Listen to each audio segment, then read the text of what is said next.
everybody. Welcome into the Pillow Talk edition of Pugs and Company with James Parker and Sunglasses.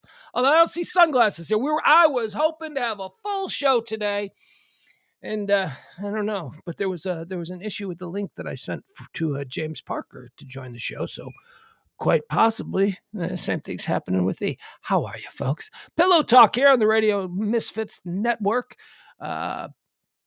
We do streams twice a day. We do the noon stream. The noon stream is just me. It's just me. It's all me. It's just me. It's just me. Used to have other people, but no. Papa got his confidence back. Papa's able to do a show. Well, let's just bring James in here. Why not? Hey, James. Got my confidence back, and I'm at a point now where I still enjoy. I enjoy the pillow. I enjoy working with James. I enjoy having a group of people around. I enjoy team chemistry. But I'll tell you, James has challenged me to do a number of things. I'm not taking testosterone, but he has asked me to challenge myself in a couple of areas. And I don't even know that he understands the positive influence that he has been in my life. And I appreciate that. And now look at me every day at noon, right here, the high noon edition. Topics, current events, hot takes, whatever it is you need. I give them to you. I give them to you. I give them to you alone. I don't even talk to anybody. Talk to myself. Yeah, you sure do that a lot. See, stuff like that. I talk to myself. It's like I'm my own puppet. Hi, James. How are you today? I'm fantastic, and it's been amazing to watch, your evolution throughout the years, because you've gone from like a really successful father figure to like broke and unemployed and single, cold and alone. Cold and alone. Right. Worthless and weak.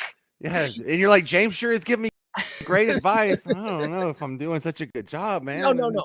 Hey, let me tell you something. Let me tell you another thing. You challenged me because I'm like, I do not. It's funny. I was talking about Paco the other day, and what was I talking about? Oh, we were talking about Dirk today, and I told a story about a time that Paco ran into Dirk, and it was Paco ran into Dirk at a Starbucks there on I don't know what neighborhood that is, like I haven't heard this. It's not. It was just an observation that I thought was funny. Paco would go to the Starbucks every morning and he'd drink his coffee, and he'd sit there and play on his computer or do whatever it is. Write comedy. That's what he said. He used to wake up early and force himself to write comedy. So he'd go to this, and this is when Dirk was still playing. Happy Dirk Day, everybody! This is when Dirk was still playing, and he said that Dirk showed up every morning. Every morning he would come into this Starbucks, man of the people. Dirk is a man of the people. He's not sitting out in a limousine having some, boy run in for him. No, Dirk came in by himself. But Paco, okay, so here's the story. So after about, I don't know, a couple weeks of this and Paco sitting there and watching, Dirk would show up to the Starbucks. And I think it's one, not on Lemon, but I don't know, over like Knox Henderson area, wherever. Dirk would show up to the Starbucks, 7 foot tall, speaking in a German accent, right? Dirk would show up 7 foot tall, speaking in a German accent, order coffee with the name Dirk too, by the way, like not really trying to, is Dirk here? Like, which one of you is Dirk? Like, they did that. Right. They had to do that. But Dirk would come in every day wearing a hoodie pulled all the way up over his eyes, wearing dark sunglasses. And Paco, after a couple of weeks of this, just went, hey, Dirk, you're 7 foot tall. You're not incognito. You're not fooling anybody. Right. Yeah. I thought that's so great. And he said that Dirk laughed at him and went, hey, what's up, bro? And he was like, hey, Dirk, how are you? And then Paco, because he was misanthropic to the core, he just went, yeah, what's up, dude? And went back to his thing. Not impressed by anything. The late, great Paco. But not only have you influenced me to spread my wings and be a bit more confident in the solo show realm. Now, I mentioned this on the noon show I think it was last week I mentioned it, but I haven't mentioned it to you. Guess what I did? For the first time in my life, for the first time ever, guess what I did? That's a stupid question. How could you possibly guess? Rode a horse. Yeah, right? Right? How could you possibly? I gave you nothing to work. Rhetorical question, I suppose. Sure.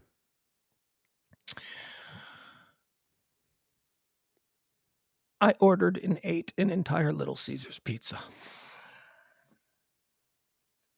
Now, you call me a snob. You say that I am an Italian that's what this is about. Yeah. and I am an Italian food snob, and I am because I grew up with some of the best Italian food in the world. And you say that I am a pizza snob, which I proudly own. I am a pizza snob, and because of this, I have never in my life had Domino's, Little Caesars, or actually, I had Papa John's once, but I didn't enjoy it.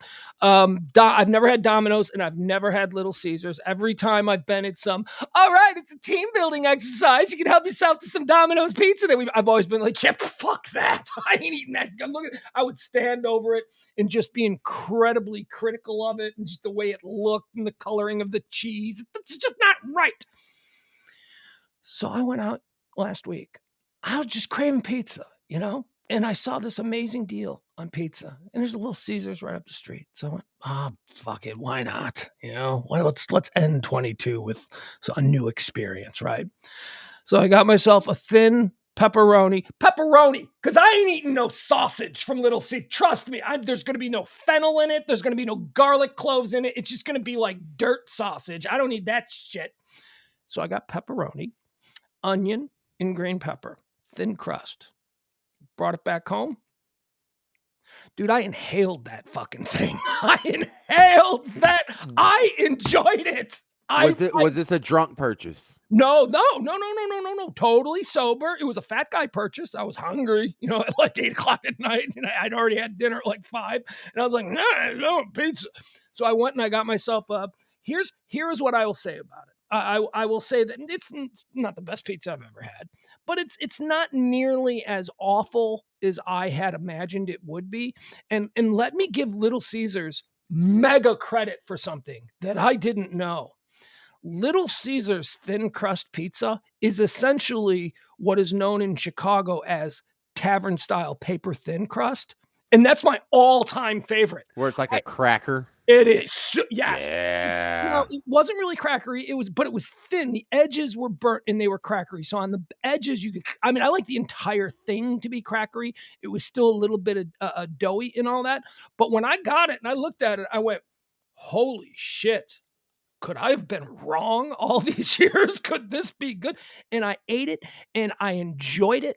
And I have to be honest with you. I've long been a major critic of those kinds of. First of all, I hate Detroit pizza. That fucking Detroit pizza. That's another reason.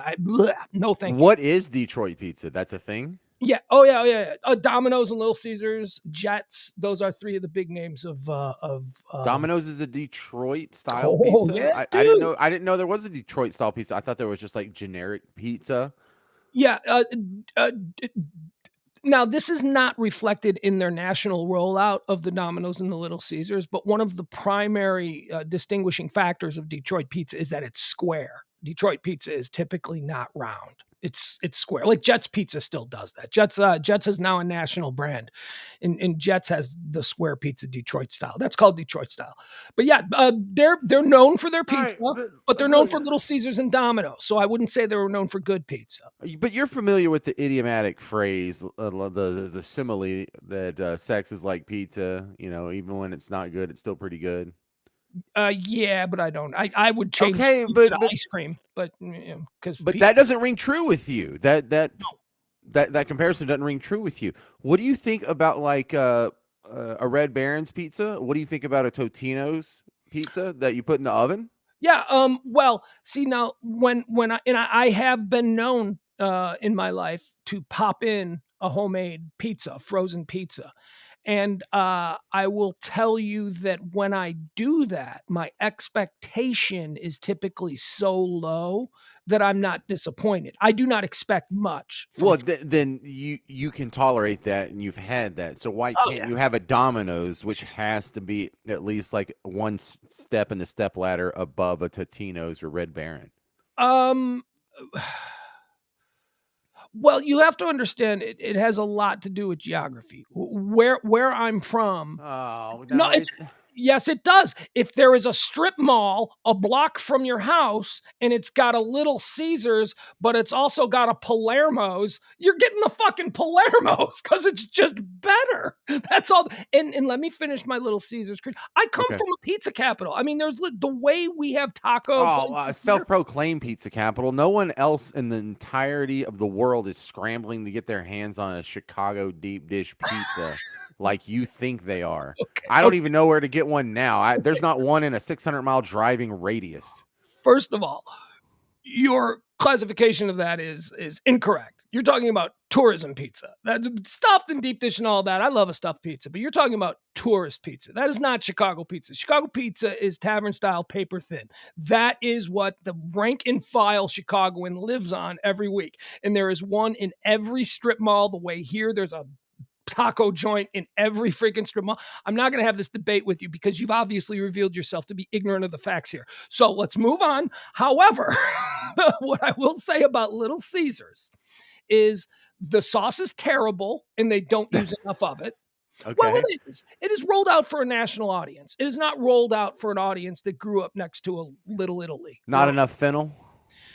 Yeah, fennel is a big player that's missing. Fennel and fresh garlic, big players that are missing.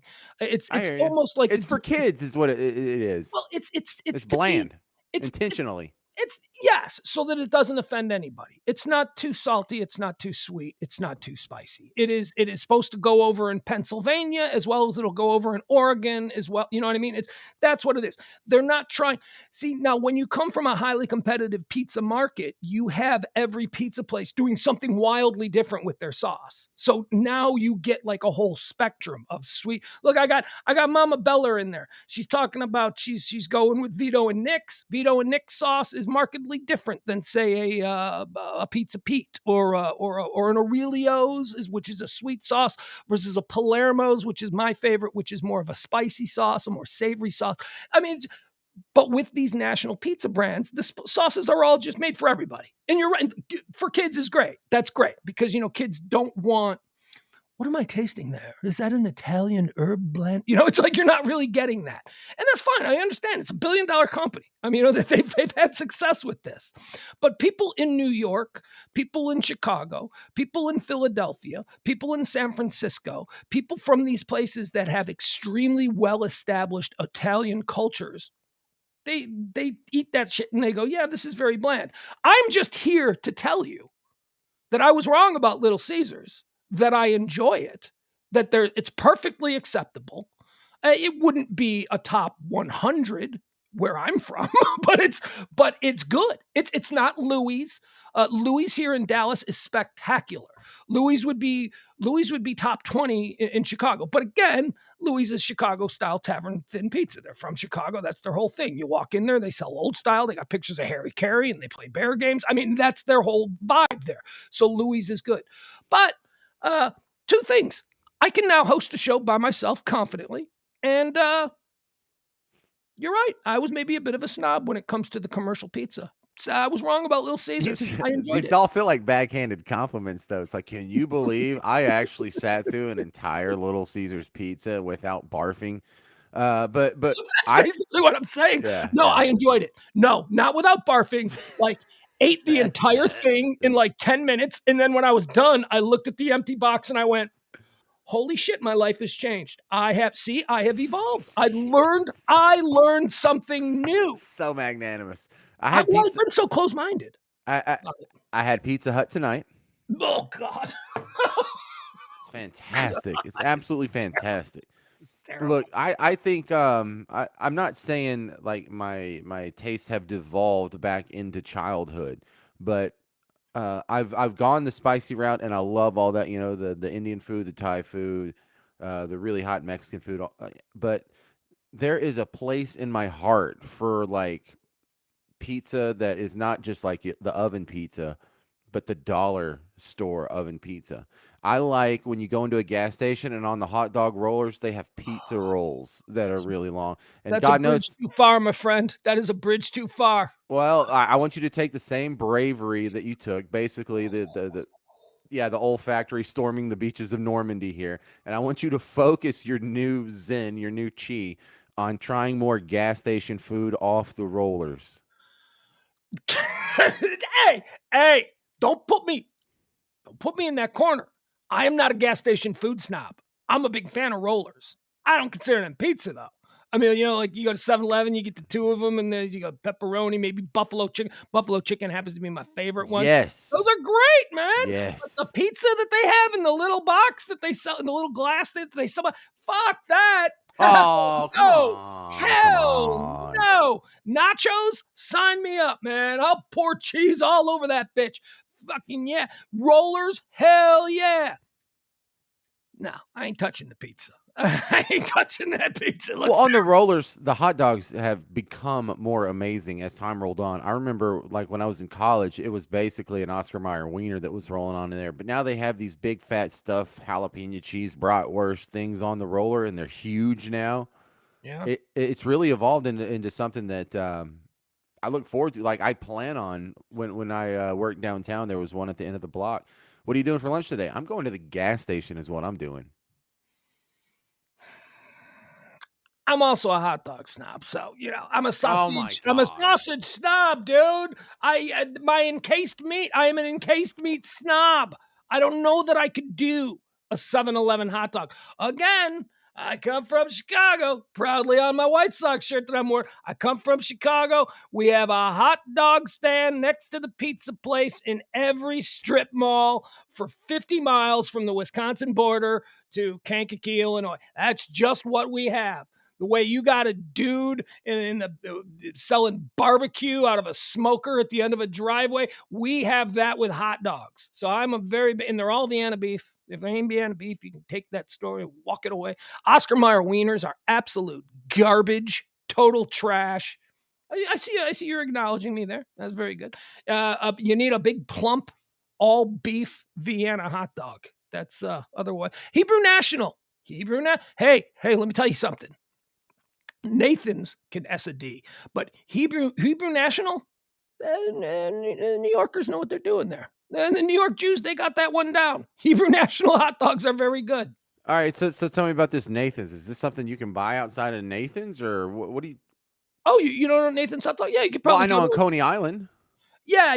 Okay. Yes, that's where it's. I mean, it's not that. It's although a Coney Island hot dog is gross. You don't put chili on a fucking hot dog. What's wrong? But the actual encased meat, the Nathan's hot dog.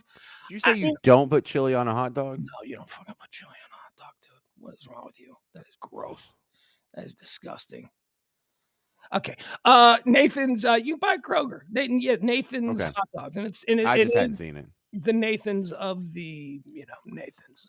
Ballpark Franks are fine if we're hanging out in the backyard grilling, whatever. Mhm. Don't be a bitch about it. Shut up and eat the hot dog. It's summer. Enjoy. That is another thing that I would like to say, that I would like to point out. Ballpark, not Ballpark Franks, like not ball. Major League Baseball stadium hot dogs suck ass everywhere but Chicago.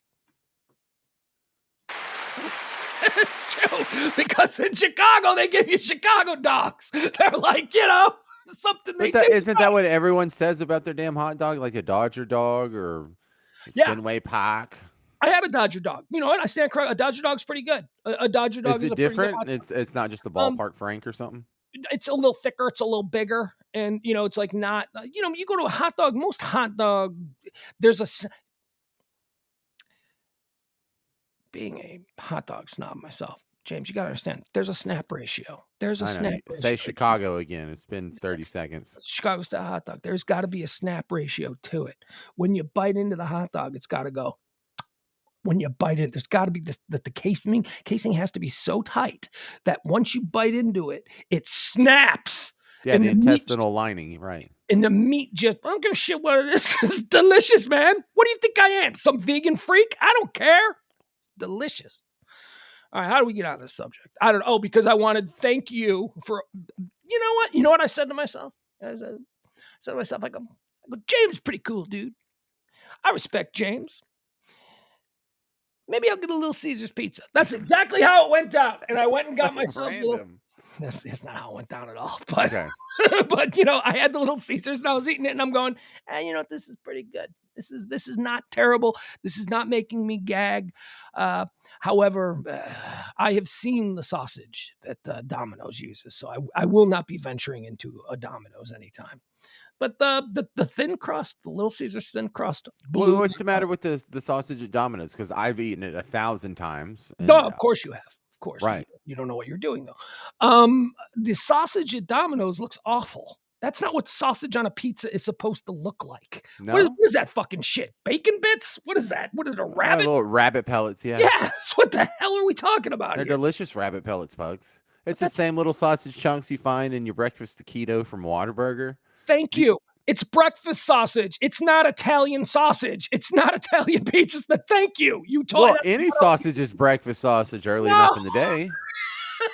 No, it's not. No, that's not. There's that flavor of breakfast. Well, yes, James, you can eat sausage at breakfast. You can eat any variety of sausage at breakfast if that's what you want. That is fine. But the classification of breakfast sausage is absolutely a different seasoned and cased meat than an Italian sausage or a Polish sausage or a bratwurst or anything like that. You don't even know what a good bratwurst is because you live too far away from Wisconsin. I've never been to Chicago.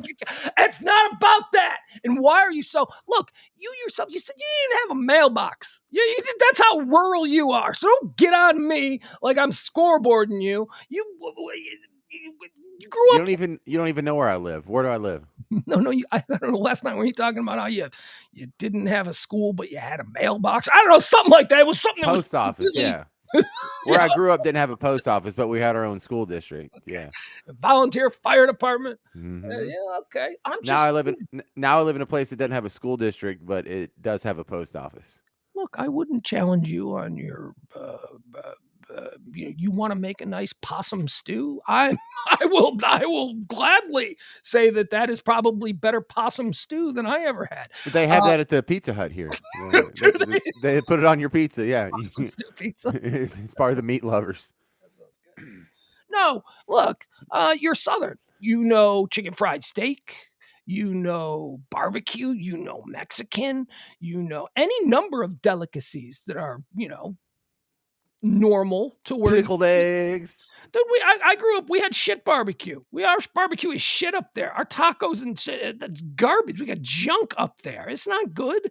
It's not. But we happen to have a whole lot of Italians. We've got a massive Italian population. We've got a giant Little Italy neighborhood.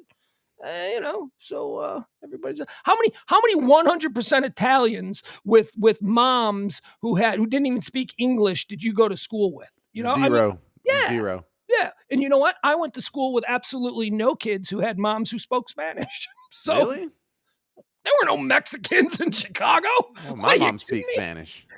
Well, no, you know what I mean. Like, my wife's mom speaks Spanish.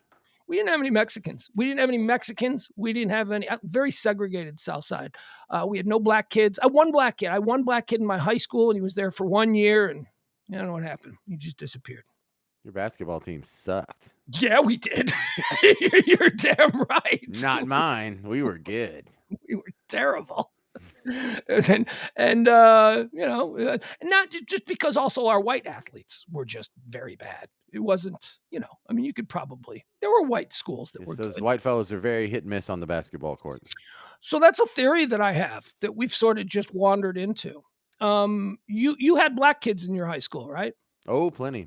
Yeah. Okay. So, this is interesting to me because it seems to me I came from, Chicago's one of the most segregated cities in America. It's like Boston. There are neighborhoods that are 100% white. No, it gets more specific than that. My neighborhood was 100% Irish Catholic. The next neighborhood over was 100% Polish Catholic. The next neighborhood over, 100% Greek Catholic or Greek Orthodox, whatever. The next neighborhood, you stayed in your own neighborhood. And then they built a giant 12-lane expressway, and on the other side of the expressway, you had your blacks, you had your Hispanics, and you could live a mile away, and never the two shall meet. And my theory on this, James, is that somehow the North, I don't know how this happened. Maybe this is, I honestly don't know how this happened. We forced everybody else to integrate, but we didn't. We stayed super segregated, and yet like forced Alabama and Georgia and Mississippi, and you grew up with an integrated high school. Well, I didn't have an integrated high school. I mean, they weren't banned. It's not like if a black kid showed up, there'd be picketers, but it was just sort of like unspoken. Like, black people have their neighborhoods. Black people have you have your high class black neighborhoods, then you have your middle class black neighborhoods, and then you have your lower class black neighborhoods, and then you have your high class white neighborhoods and your middle class white. It was very segregated, and I just always thought that was interesting when I moved down here. Like I lived in a neighborhood in Plano with, I don't know, $500,000 homes. I mean, they were beautiful, big Plano homes. And it was a very diverse street. I had never in my life lived on a street with anyone other than white people.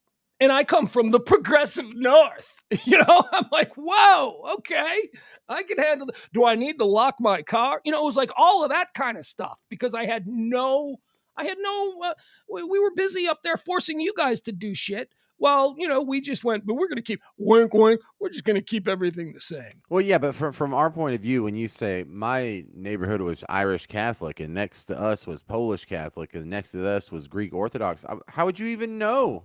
What would you do? Take a survey? How could you even tell what block you were on? Don't all white people kind of look the same? Because we didn't. No. There's no distinctions between the white people where I'm from. You're just that dude's white and that guy's like Right. at least half white and that guy's clearly black and but you also that's a Blaxican and then there's well, I can tell you how. It's very simple. It's because Chicago is an industrial city that attracts immigrants from all over the world for work. So there were steel mills, especially on the south side. You had the Gary, Indiana, and the south side of Chicago steel mills, and they had people of all different people. I mean, look, Tyler's a lovely place, and you had an incredible rural upbringing, different than mine. Not better, not worse, just different, just a different sort of lifestyle. There weren't a lot of people from Greece emigrating to Tyler. You know what I mean? Right. There weren't a lot of people from Greece. We have almost no Italians. Yeah. What we have a ton of is Irish, English, Scottish, German. And also though, but because I've met a lot of like Texas Irish people, the culture isn't here. Like No. someone like people don't know they're Irish. Like I first moved down here and they say, "Oh, what are you?" And like people would be like, "What do you mean?" I'm I go, white. "What nationality?" And they go, "White? American?" I go, No. Like, where are your parents from?" "Well, I don't really know." I mean, that's not something I experienced. When you run into anybody in the part of the world that I'm from, and you say, "Where are you from?" and they're like, my mom, she's half German and she's half Czechoslovakian, and my dad is Irish and Welsh. I mean, everybody knows down to what it is because there is ethnic pride. There's like people are, and you move to the immigrants move to the neighborhoods where the other immigrants live because a Polish guy who doesn't speak English is going to move to a neighborhood where other people speak Polish when they emigrate to the country.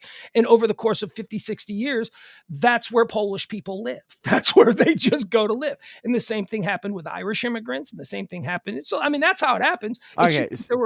So one of the great incidents in the DFW area is the Tongans. Are you aware of the Tongans? Well, are they the ones that do the Malari war dance? Is The Tonga an Maoris. island No, nation? that's like it's an island nation, and I think they do hakas and stuff and play rugby and crap like that. But it's really this small little group of islands. There's two main ones, and their economy sucks, but apparently they're pretty good at reproducing. So there's a ton of Tongans and not a lot to do. Well, who's not good at reproducing? You? Hey, I did one. I got one Hey, on the books. That's all yeah. we need. The Russians aren't very good at reproducing. They're at like 1.2 children per woman. Their population's in decline. So it's not just a given. But the Tongans. Because all their hot women are here doing porn. But Okay. continue. Yeah. There's a couple of communities in the United States where all the Tongans decided we're going to go to either this one or this one. And one of them happens to be in kind of that HEB area. They're, for the most part, in Euless. Is it Hearst? Wait, HEB. Hold on. I've been gone for a while. Let me see if I can remember this. HEB in the Dallas-Fort Worth Metroplex is Hearst, Euless, and Is it Burleson? Bedford. Oh, fuck. Okay, well, I'm trying. Burleson's south of Fort Worth. That's where Kelly Yeah, Clarkson's from. Or I just something. realized that. Yeah. Yeah, so it's a weird thing that at Trinity High School, it's a gigantic high school, like thousands and thousands of kids, but about a third of them are Tongan. Wow. Yeah. I wonder what kind of good food do they got in Tonga? Because that would be a good place to go. I think they ate it all, and so they had to move. Dog, coconut and dog. Right, coconut milk and fish. I'm looking for a good Tonglanese restaurant, if that's the proper way to say it. Squid, yeah, that's about it. But it's funny how, like, whenever you see the caricature, like from Moana, of what a Polynesian islander looks like, that's pretty damn close, man. They are shaped like that. How's their football team? Is it just fucking amazing? Well, the offensive line is amazing. The defensive line, they just lean on you all day. The skill players, they're hurting for the skill players. What are you talking about? You never heard of a Tua Tagovailoa? We got some skill players in that. That's the only one I can name. The only one I can name. So maybe I ought to shut up. All right, you want to do a little? Do we have a? Do we have the monologue? Is that? Yeah, I'm just me. I sent it to you at the last possible second because I suck. Hey, no worries, man. You don't suck. I'm just happy to have you here. Let's get it started. All right, ladies and gentlemen, please welcome it. And it's over. It was a misfire. I hit the wrong one. I apologize. We'll try and do that. We can edit that out in the mix before we go live. Sure. Well, no one will see this. All right, ladies and gentlemen, please welcome to the Lido stage here in the One Percenter Comfort Nest. The Lido deck. That's great. It's James Parker, and he's doing comedy. Thank you. All right, today in Iran, President Ibrahim Raisi said Donald Trump must be tried for murder. And as a result, Raisi's been offered his own show on MSNBC. It's been like a weekend spot or something. According to a new poll, 83% of Americans are worried about the future of our democracy. The other 17% admit they really haven't been paying much attention. Yes. Well, good. Here's another poll joke then. All right, hold on, James. You need to stop. Let me just tell you what's happening here today. I did not pull up your monologue notes. I am doing this all on my own. I'm hitting the sound effects on my own, and I am hitting them randomly. Whichever one is close. That's fine. Where the cursor is. It works. It still works. That's the trick of this, man. You could hit a cow farting, it would still work. All right. According to another new poll, 53% of Americans think 2021 was a bad year. The other 47% are masochists.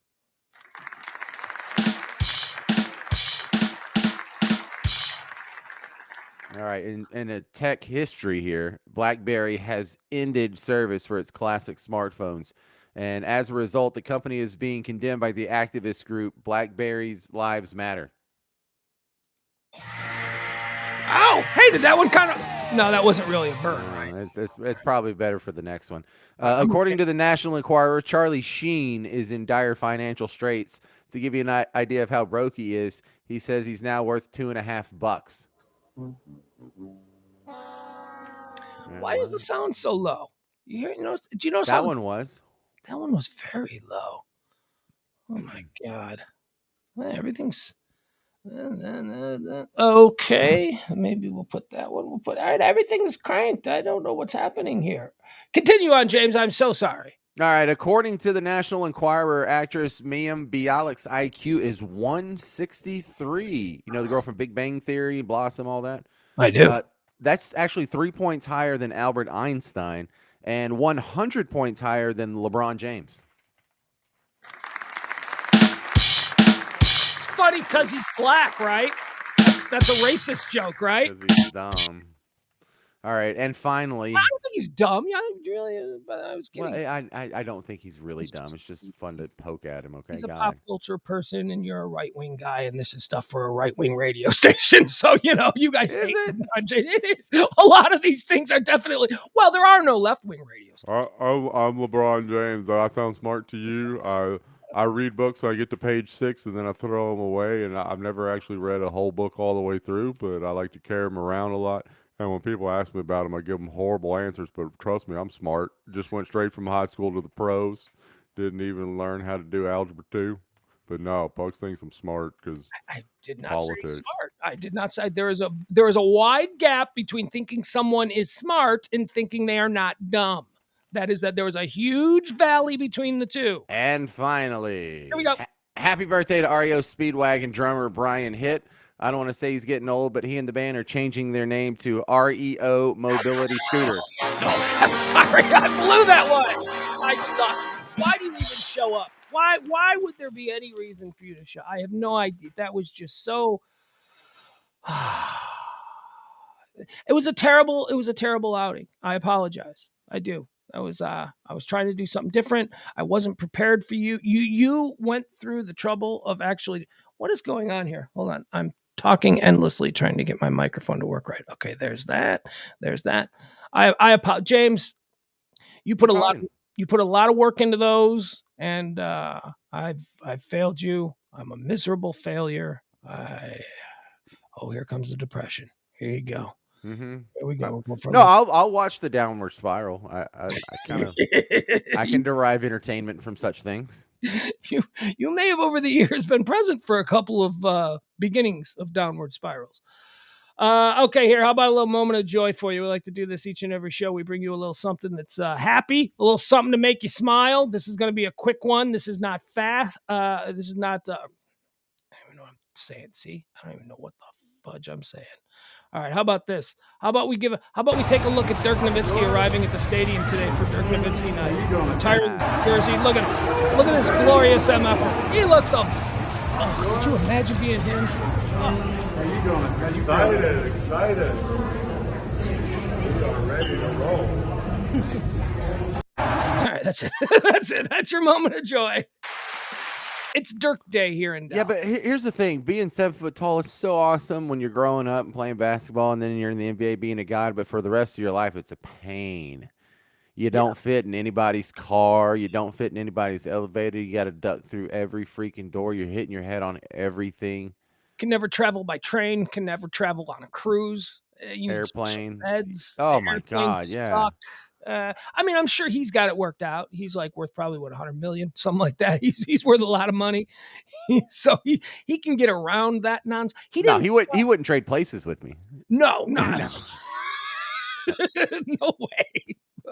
But yes, you're right. It does suck to be Dirk Nowitzki because he's 7 foot tall.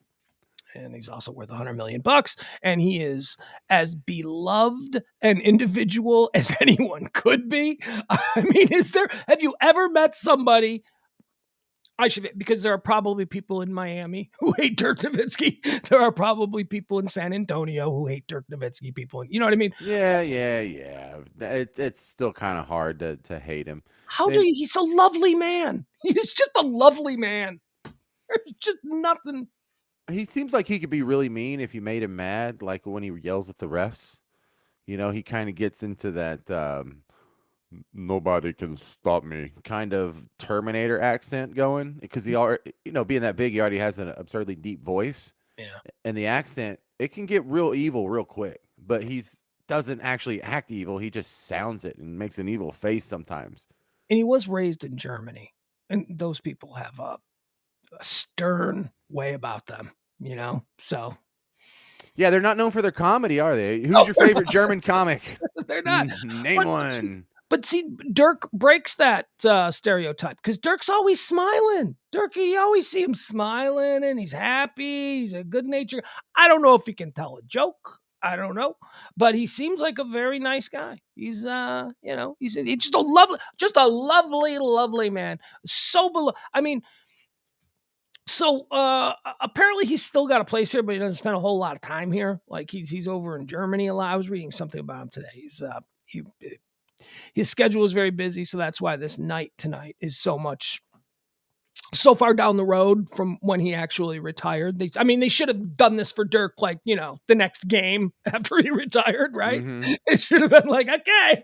But they waited. They waited. I guess the pandemic had something to do with it.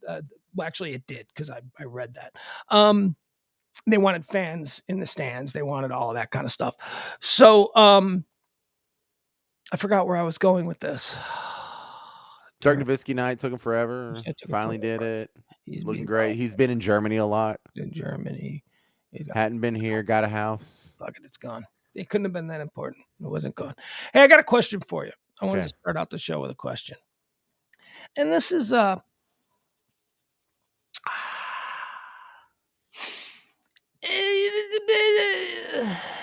this is probably, you know, I'm just even asking the question is going to, that is so politically incorrect.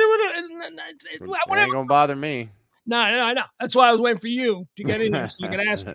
My forte. You trust me. If I pose the question, when the dust settles, ain't nobody gonna remember that I posed the question because you're gonna have hot takes that are gonna steal all the thunder. Okay. So this is like an alley-oop. I'm throwing you an alley-oop, Okay. and I'm gonna let you jam it. You're gonna make nobody remembers the guy who made the magnificent pass. You know, it's always the guy who slams it down.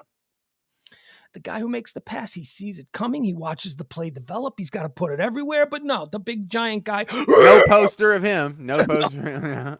No post. JJ Barrera ain't got a poster. You know. Look at this assist. Yeah, no, that doesn't happen. So, you know, we're in the Me Too thing, and I have a lot of idiots. Don't sexualize women. Don't exploit women. You know, it's all about. And I'm a heterosexual guy. Look, we had a lot of fun last night looking at girls from the '80s and how they've aged. James, if we're not supposed to objectify women, if we're not supposed to, I guess we're not. Hey, James. James, my eyes are up here. Okay, not down here. My eyes are up here. You know, if we got to put up with all that bullshit. What's up with cleavage? Why is cleavage? Why is every woman still out there when they go out to dinner? Why does every woman who has breasts? I mean, there are women who don't have breasts, and they'll wear the turtleneck and they'll look fine. And I don't. There's nothing wrong with girls who don't have large breasts, but a woman who does have breasts, and not even large breasts, no matter what the situation, ball gowns, prom, whatever, it's always just like, whap, like just cleave. I want to show you something. I got a picture here that I want to show you. So I am a very big fan of Joy Taylor. Do you know who Joy Taylor is? No. Okay. Do you know who Jason Taylor is? Jason Taylor, the football player? Yeah. The football player. Okay, hold on.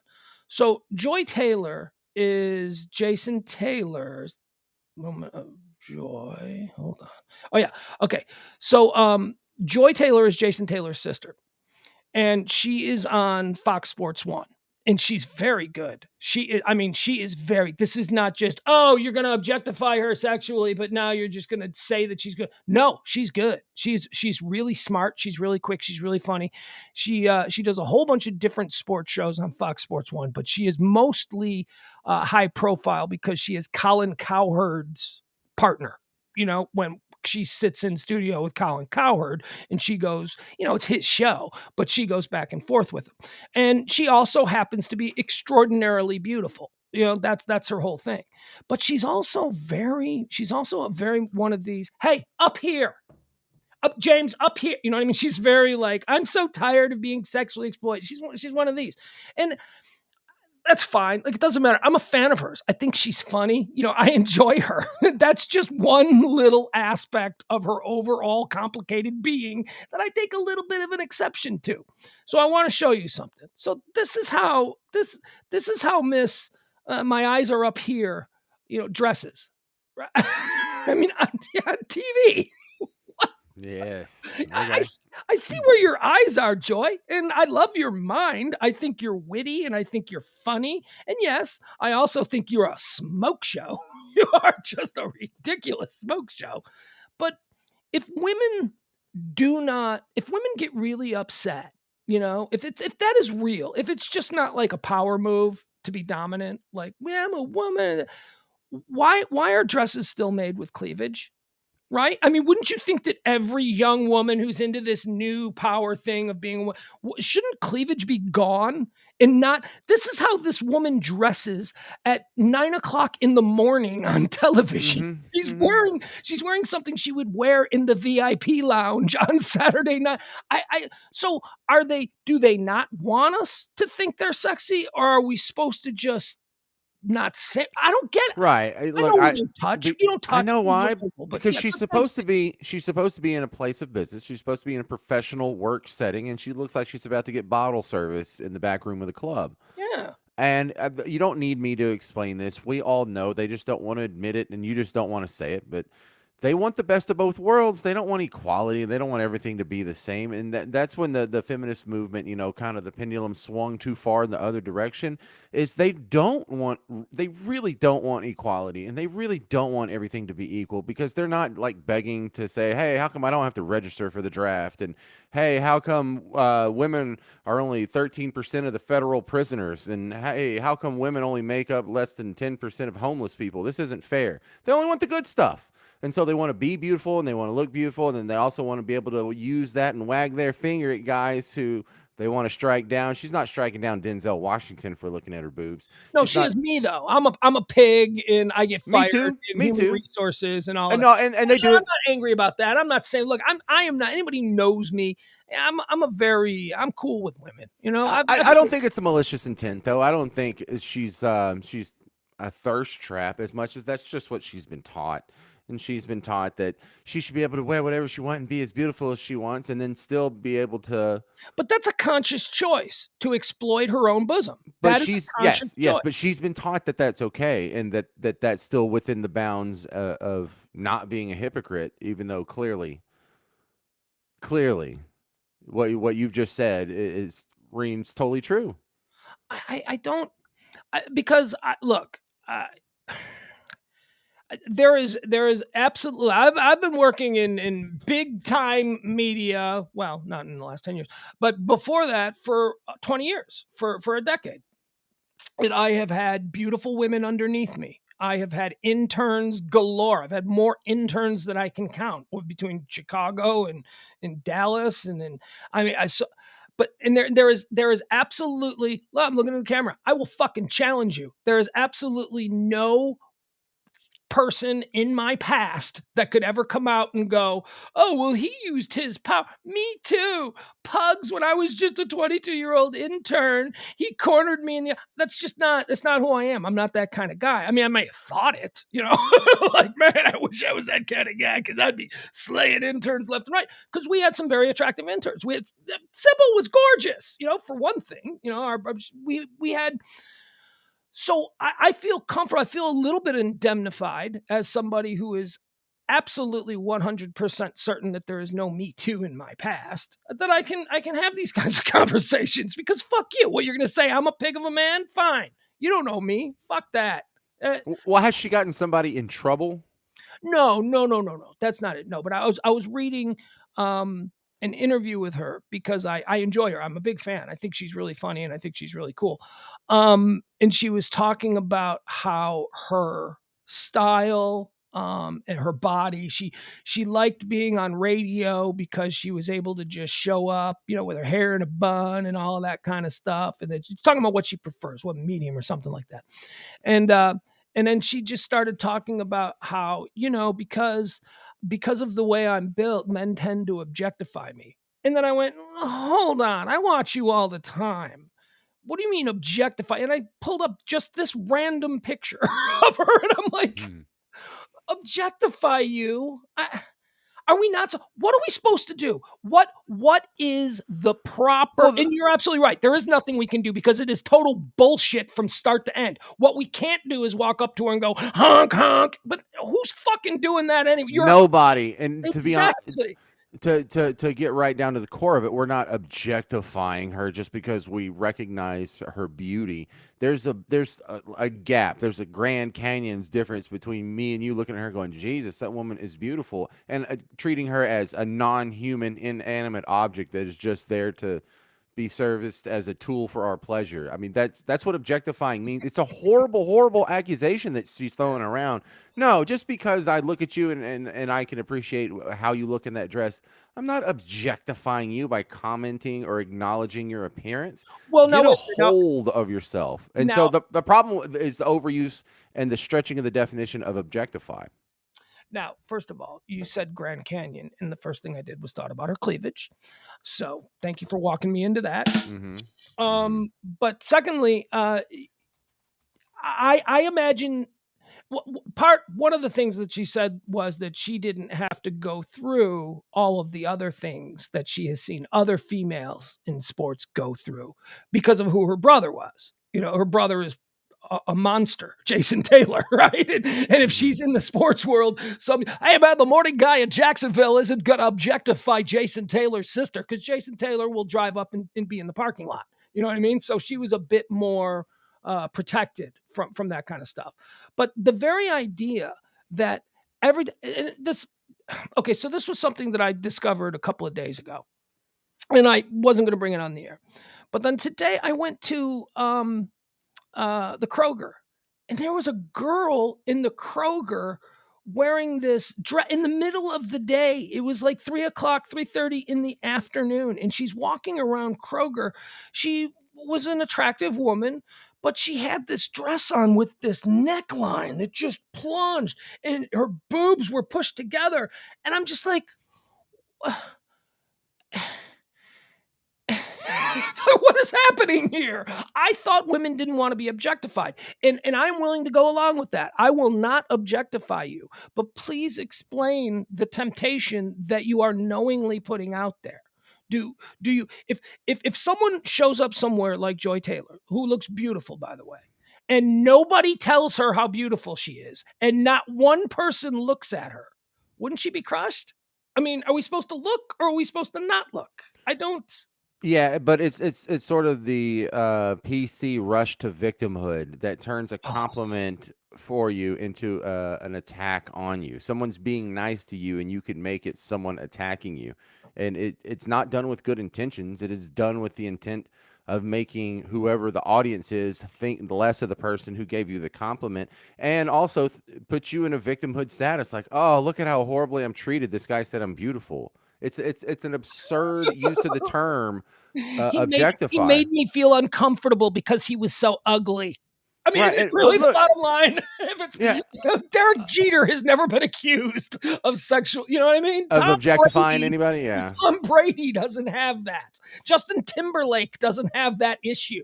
You know, Steve Buscemi, oh hell yeah. A lot of objectifying going on there, yeah. Paul Giamatti, yeah. Absolutely. Brad Pitt, no, not so much.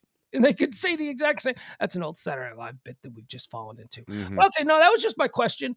I was just wondering because I was thinking about the whole cleavage thing, and I'm like, you know, but it's also, and I'm also smart enough to understand that all women are not of one mind. Like just because there is a vocal contingent out there who want to walk around in paper sacks, you know, turtlenecks and burlap bags because they're tired of being objectified. Those that they don't speak for all women. I know a number of women who are successful and beautiful, and they love looking hot. And you know what? If you don't tell them that they look hot, they'll be like, "What? Don't you think I look hot?" And these women aren't, you know, lesser because they like to be admired because they know that they're attractive women and that they can. I just think, is it mean for me to just go ahead and say that, you know, really it's just women that nobody really, the most vocal about this are women? It's like me. I'm a guy that nobody wants to have sex with, and I'm complaining about it, about women that no men want to have sex with. That's the problem. It's stay in your lane, ugly man. Maybe. It's also sort of the pretty woman's lament that if you get too many compliments, you got to come up with something so you don't sound like a jerk. Because what she's supposed to say when someone says, "Oh man, your life is so awesome, you're rich and famous and beautiful," she's like, "Yes, but I get objectified a lot," you know, to kind of soften the march too far on the ego. But it sounds a lot like it has the echoes of when rich people say, well, you know, more money, more problems. Shut up. I would love to have your problems. I would love, number one, if I was rich, I would love to, oh no, someone's going to sue me because I'm so damn rich. Oh, what a great problem to have. Go cry in your Lamborghini, rich guy. Right. And so for objectified women, it's like, these men all want to have sex with me. Oh, that must be horrible that you're sexually attracted to everyone in the room. How do you go through life like that? That must be awful. I always think when people say that, you know, being rich isn't as great as you think it is. There are all kinds of problems. And my first thought is always, oh, like tomorrow you could be sleeping under a bridge problems? Like Right. that kind of problems? Because, oh my God, it's so awful being you, huh? I mean, yeah, when you get your tax bill, I mean, that has got to be just so infuriating. Meanwhile, I'm 2 months late on my rent. I'm going to be living in a plastic bag underneath a viaduct. Yeah, it was 37 degrees when I woke up this morning because my gas got cut off. Yeah. You and your more money, more problems bullshit. Now give me your wallet. Yeah. Because I'm robbing you. And that's not true. More money, more problems. Not true. It's not true No, at all. it's not true at all. More money, exponentially less problems. Because almost all the problems we have in lower and middle class can be solved with if I just had a little bit more money. Yes, 100%. 100%. Should I ever go over the deep end with my depression and I find myself in a bathtub with the razor blade out there, the one thing that could guarantee to stop that would be 10 grand. 10 grand would stop that moment. You know what I mean? I mean, Yeah. Like I have a 15-year-old truck and it's making a funny smell now, and I'm gonna go put some money into it to get it fixed. But 6 months later, it's gonna be doing something else stupid. And I really wish I had enough money to get a new truck so we didn't have to worry about this. And if that sucker broke down, I could just leave it in a ditch and go buy a new one. Right? It's right. The cars are no longer a problem for the rest of your life once you have a certain amount of money. If your car breaks down and you can't afford to get it fixed, you're not going to lose your job, lose your apartment, lose your wife, lose your kids, go to jail because you go out and you buy all you can afford is a bottle of Ripple and you drink that and you try and rob a gas. No, don't get and define problems, rich man. You know what I mean? What are you talking about? Problems. Yeah. You mean like I've been peeing blood for 3 months and don't have medical insurance problems? Or Yeah, the pool guy was tax debt. yeah, the pool guy was peeking through the bedroom window at your wife or something, right? Right.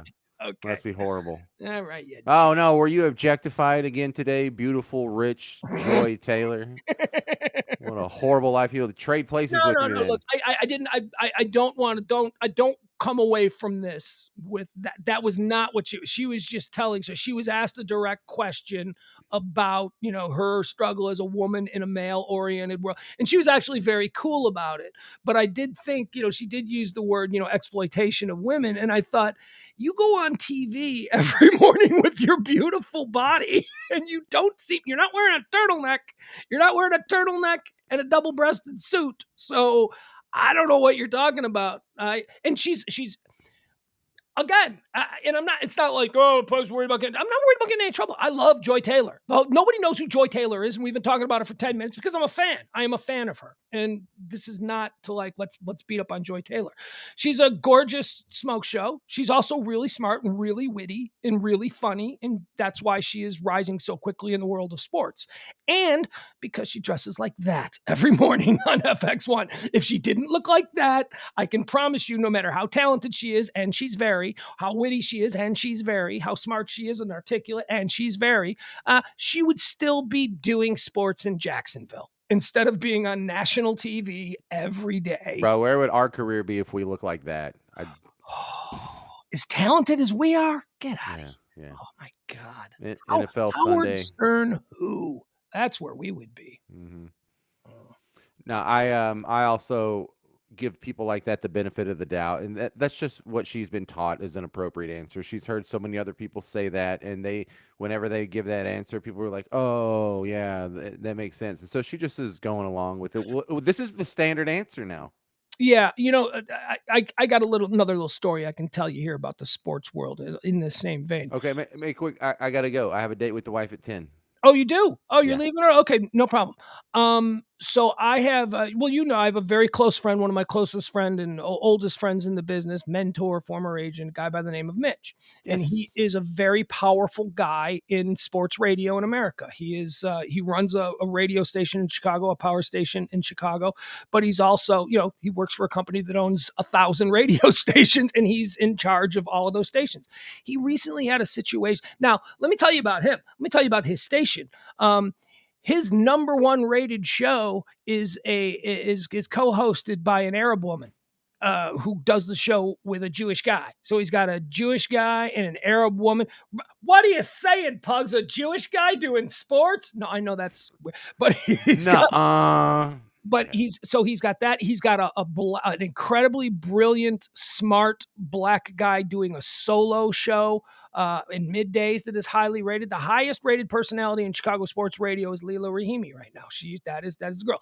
He has done things for women and minorities, and he's very progressive minded when it comes to, I just want the best, most interesting people for this diverse listenership that we have. Chicago's a very diverse thing, and he's been a powerhouse, number one state. He's the ticket. It's the ticket. Think of what the ticket is. That's what he has overseen in Chicago for decades now. Okay, so one of his girls is now going around, a girl that worked for him on weekends, and she's got a book out about how difficult it is to be a woman in sports radio. It's all of this kind of stuff, right? And she's talking about how I worked basically in a frat house. She called The Score in Chicago a frat house, which among sports radio stations, there are different kinds of sports radio stations. There are meathead stations, there are hybrid stations, and then there are like intellectual sports stations where the guys are like, professorial. It's like reading a baseball card, yeah. Exactly. The Score is an intellectual sports station. It's a professorial station. The ticket would be what I would describe as a hybrid station, which means it covers all the bases and it's just brilliantly creative and all that. So this woman is going around and she's getting like national interviews, and she's just saying all of these awful things about how she was objectified and how she was. Can I show you her? Can I show you this girl? Oh no! I know where this is going now. She was fired for being. I know the whole story, and I listened to her show. She was fired because she was terrible at her job. Here's why she was fired. Because in Market 3 of the number one sports station, she would spend hours talking about the WNBA, and she'd get called into the program director's office, and they'd say, you can't talk about nobody wants to hear about WNBA. So she'd go on the next week and she'd do 2 hours on women's soccer. And he's like, are you fucking kidding me? I'm giving you this opportunity. But she was militant, and so that's why she got fired. She got fired because she was just a terrible individual. Why do you hate women, Pugs? Why do you want to suppress women? There's finally someone who's given women their due, and she gets slapped down by the existing patriarchal power structure, and the rich old white men who happen to be in positions of power put their boot on her throat, and you're supporting this. No, my friend Mitch supported her, gave her a show, gave her a shot. She was on the air for years and years. He should have been fired long before he never did. And then finally, she started becoming combative with people. She's a terrible, terrible person. And now she wrote a book about how difficult it is to be a woman in sports radio, and about how she was objectified, and it's all like a frat house. And like she once walked by someone and there was pornography on a terminal, which is not something that Mitch would ever allow. So that didn't even happen, but she just said, well, people will believe that happened. So let's see the woman who was made miserable because she was a woman in sports radio, because men do not objectified and all that. Here you go. Say hi to Julie DeCarlo. Did we lose her? Did we lose her? Or you still got her? There you go. There's Julie DeCarlo. She is a bitch. She did a show with a girl, Maggie Hendricks. Mitch created this show of 2 women where he wanted 2 women to be on a station. So he was developing them for over the year. And it was Julie DeCarlo and Maggie Hendricks. Maggie Hendricks is wonderful. Her partner is wonderful. So it's not like, and unfortunately the show had to get tanked because this girl was such a problem, such a militant feminist, would only talk about soccer, women's soccer and WNBA. And that's fine. If you want to start a commercial sports radio station where those are the things you talk about, you go do it. And good luck getting advertisers. Because the truth of the matter is, in a market the size of Chicago, your sports station's got to talk about men's sports. You can be respectful. Hey, the Chicago Sky, WNBA, just won a title. And that station gave it its due, talked about it, had them on, did a live thing from the parade, or not from the rally, all that stuff. They did that stuff. But you're not going to talk about the women's soccer team every single day in prime time in a major market. It's just, they're drawing 500 people to a game. Why? So, Well, how are you ever going to build a market for it if you don't let people start talking about it? How do you build a listenership for it without even starting the conversation? James, go objectify your wife. I don't need your, Right, I don't need your silly questions. I'm just shocked at what a pig you are. What an anti-woman, misogynistic pig. So disappointed. So I am not anti-woman at all. Oh, I was raised by a single mom who could do absolutely everything. I have utmost respect for women. My favorite sports radio host is the aforementioned Leela Rahimi. She's a girl doing sports. Yeah, and she's awesome. Yeah. Hey, by the way, do you know Leela? Leela knew Sybil. Leela was at the ticket. Leela was an intern. She was a ticket update. Oh no. You've showed me her before. Yeah, and she's amazing, great. But no, I don't even think I've ever met her. Oh, okay. I just wondered because I didn't really know that, but I knew the other people. Yeah, all right. Hey, producers all ran together. We big stars didn't much. Tomorrow, when I get back from storming the Capitol on the first anniversary of our insurrection, yes, big plans for you, huh? Yeah, I have big plans. I want to Djokovic, the tennis player. He got deported from Australia, because he refused. He didn't get deported. He got his visa. Yeah, you're right. Can we talk about that tomorrow? And I would like to have the Antonio Brown conversation because I'm kind of a softie on this one, and I think you'd find it interesting. Yeah, well, I had Antonio Brown loaded up for tonight, so we can shelve it. We can come back into it tomorrow. You'd see he made a statement. I don't know, is that what you're talking about? Oh, no, there's a new statement on top of that? Oh, okay. I've just been meaning to talk about this for a couple of days. He released today a statement saying that he didn't quit on his team. He was cut because he refused to play. I saw that headline. Yeah, I didn't read the story, though. Yeah. Anyway, I want to read up on it, and can we maybe do that tomorrow if I don't get arrested? Go make mad, sweet, passionate love and exploit and whatever you're going to do with your wife. There he goes, ladies and gentlemen. That's James Parker. Appreciate him coming by. All right, looks like it's just you and me. I feel like I was rushed through that conversation about women. I feel like it's a more nuanced conversation. But as soon as he said, I got to go, can we make this quick? I just powered through it. And when you power through complicated and difficult subjects like that, there's a tendency that I didn't frame it quite properly, and now I'm gonna regret it when I listen back. I'm gonna hate watch myself later when I pull this up on YouTube and hate watch the show. Then we're gonna have an issue. All right, let's see here. What do we want to do? Okay, we're not gonna do Antonio Brown. I had that right here.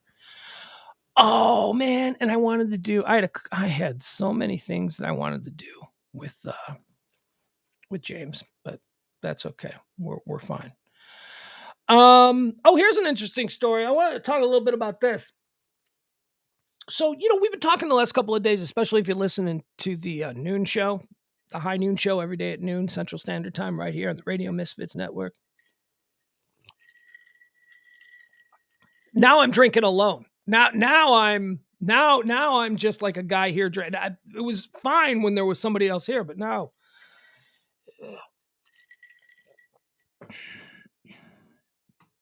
So we'd been talking about the I-95, the snowstorm there in Northern Virginia. The people were trapped on I-95 for, Tim Kaine, Senator Tim Kaine, the Virginia junior senator from the great state of Virginia, Tim Kaine. He was stuck in his car for, what did he claim? 27 hours. He's like, I was in my car. I left Sunday night and I just got to Washington on Tuesday evening. So he claims he was stuck in his car for 27 hours in this incredible traffic jam that was caused by multiple semi-tractor trailers barreling into each other on I-95 during a snowstorm. No one could get the roads clean. Nobody could get the semis out of there. And people were literally stuck in. Here's an interesting thing. There's a story circulating today about a woman who was in an Uber.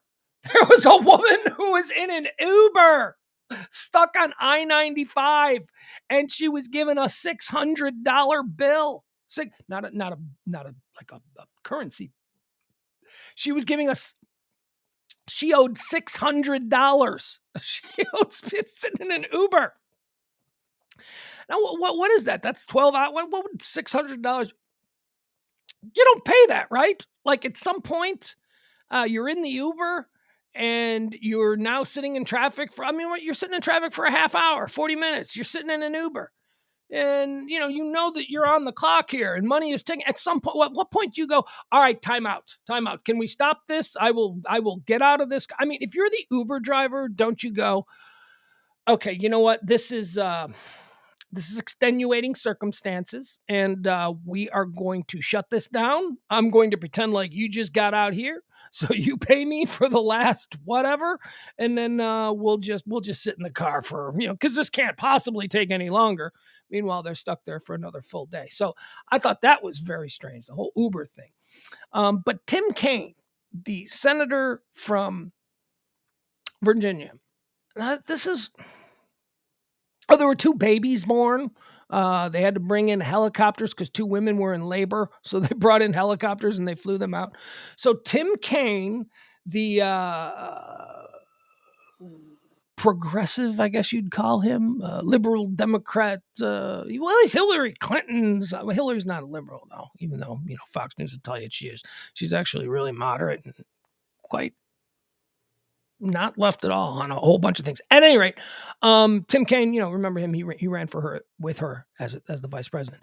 Tim Kaine, a senator, a United States senator, sat in his car for 27 hours, and he was tweeting the whole time and all that stuff. And that's terrible. Nobody should have to go through that. But all I kept thinking is, could you imagine a Republican not using their power as a senator to get a helicopter to chopper them out?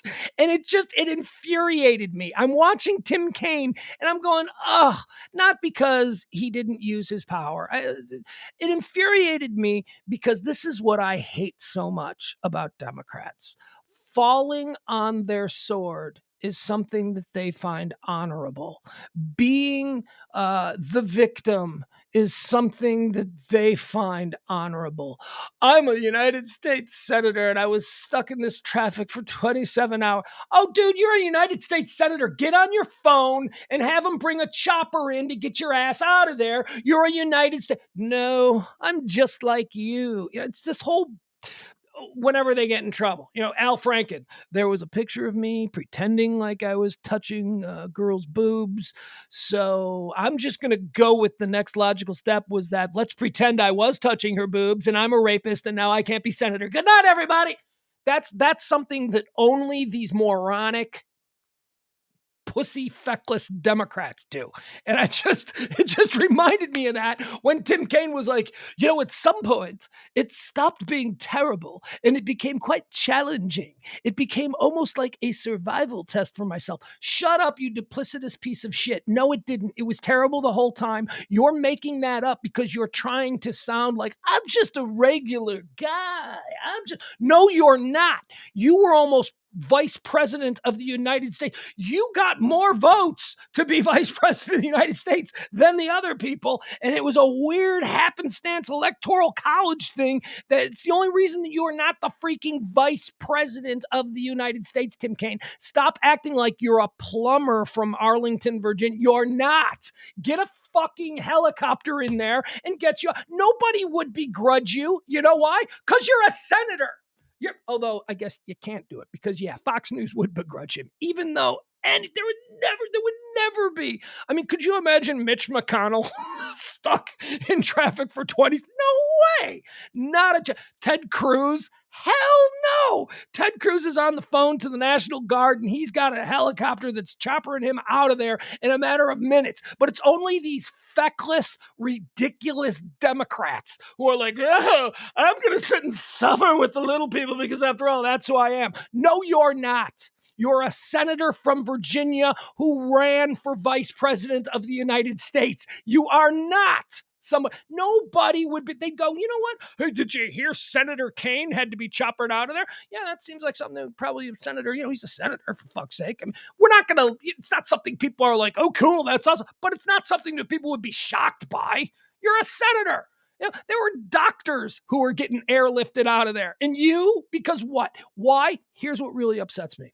Because at some point he made the calculation that, when this is all over, I'm going to be able to go on TV and tell everybody about how I'm just like you. Oh, stop it. Nobody cares about that shit, dude. Nobody is going to think, you know what? That Tim Kaine, he seems like quite the guy. He is quite. And it's just a problem with fucking Democrats. They think that people care about their honor. They think that people care about, I'm just like you.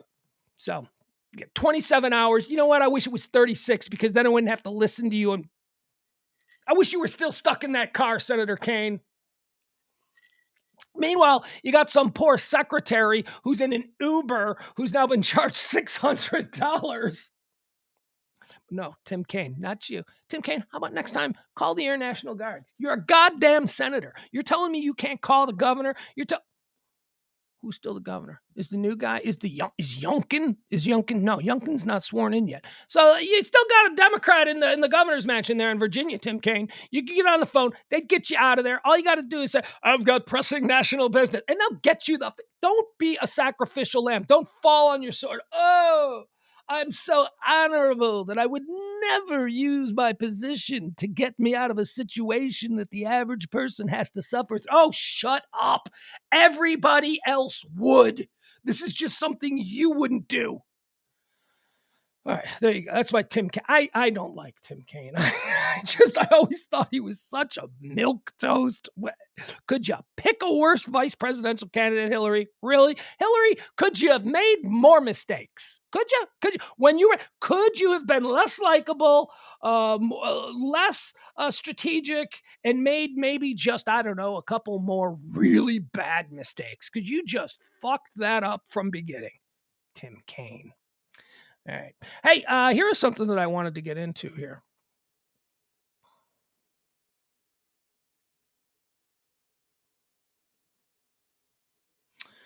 Okay, are you guys seeing what's happening in the chat room? What is this? Ethan Haddock. Oh, yeah, I know. You're some weird internet troll guy doing bizarre stuff. So you're just, I don't know. Who's Ethan Haddock? Is that a person?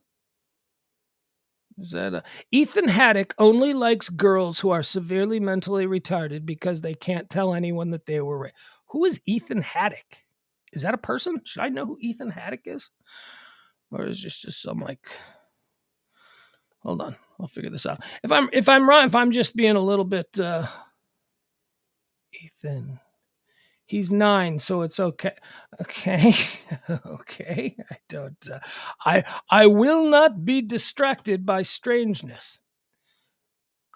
Ethan Haddock men's here. There's a number of Ethan. Look at me though. Now I'm going to be distracted. Now I've fallen down the rabbit hole. Ethan Haddock, class of 2023. Ethan Haddock, men's wrestling. Ethan Haddock, Cherry Hills, New Jersey, Max Preps. Okay, whatever. All right. Thank you, sir. All right, Bill, what do you mean? What do you mean I'm starting to sound like, no, why? Because I'm just disgusted by the way Democrats, I mean, look, don't get me started on Republicans. They're treasonous sons of bitches. That's a whole other thing. But, if we're left, the only ones that don't seem to be treasonous SOBs are the Democrats. Maybe they could be a little bit more likable. Maybe they could be a little bit less shit. That's my whole point. My whole point is that absolutely everybody that represents us in every aspect of our political life in this country these days seems to be a spineless, feckless woozy on one side, or, as you so aptly put it, a QAnon James. We'll go with that from now on. That's a QAnon James is a new. I'm sure that he'll appreciate that. All right, Bill. I'm not gonna get into an argument, and I'm sorry if you know what, I don't think I sound one bit like a QAnon person. Please, kill me. I will never do a show. If one other person, boy, that was a bad challenge. I was gonna say if one other person could show an instance where I sound like a QAnon weirdo, then I will stop streaming immediately, and I will never do. But then I realized that I've probably said a lot of crazy, fucked up shit. So who knows. All right, here's something fun that we can do. We can, if you were listening to the High Noon Show is typically topic driven. We do all the things that are trending, all the big news of the day, anything that's happening. We sort of run through them, boom, boom, boom, boom, boom, try to get as many in as possible. This is a little bit more light. This Pillow Talk edition is a little bit more fancy free, a little bit more fly by the seat of your pants. If you were listening to today's High Noon Show, I said that I wasn't sure I was going to do a High Noon Show tomorrow, just because, the whole January 6th thing, we don't typically, we stay away from politics. We don't, and I don't know how I do a show tomorrow without talking about January 6th, and I'm going to try. So I am going to do a show tomorrow. If you were listening today during noon, you probably heard that maybe I wasn't going to do a show tomorrow. I will. I'm going to do a show tomorrow at noon. Probably not going to talk at all about January 6th. I'm certain that there are going to be plenty of opportunities for you to find information about the 1-year anniversary of January 6th tomorrow. Save for a reenactment or, something that happens terrible because it's January 6th. Probably won't be touching that tomorrow. So there you go. We'll get into that. One of the things that I did want to get into here, and I was going to talk about this with James, was because what am I good at, folks? What am I better than anyone else in the world at? Watching TV. That's right. I am like the best at watching TV that the world has ever known. All challengers, bring it on. If you think you are better at watching TV than me, bring it on. So I wanted to go through this really quickly. And there's actually another thing now that I see it that we can go through here. I found this article today in Variety, the 40 most anticipated new TV shows. Now we're going to go through all 40. What are we, ridiculous? Being silly here?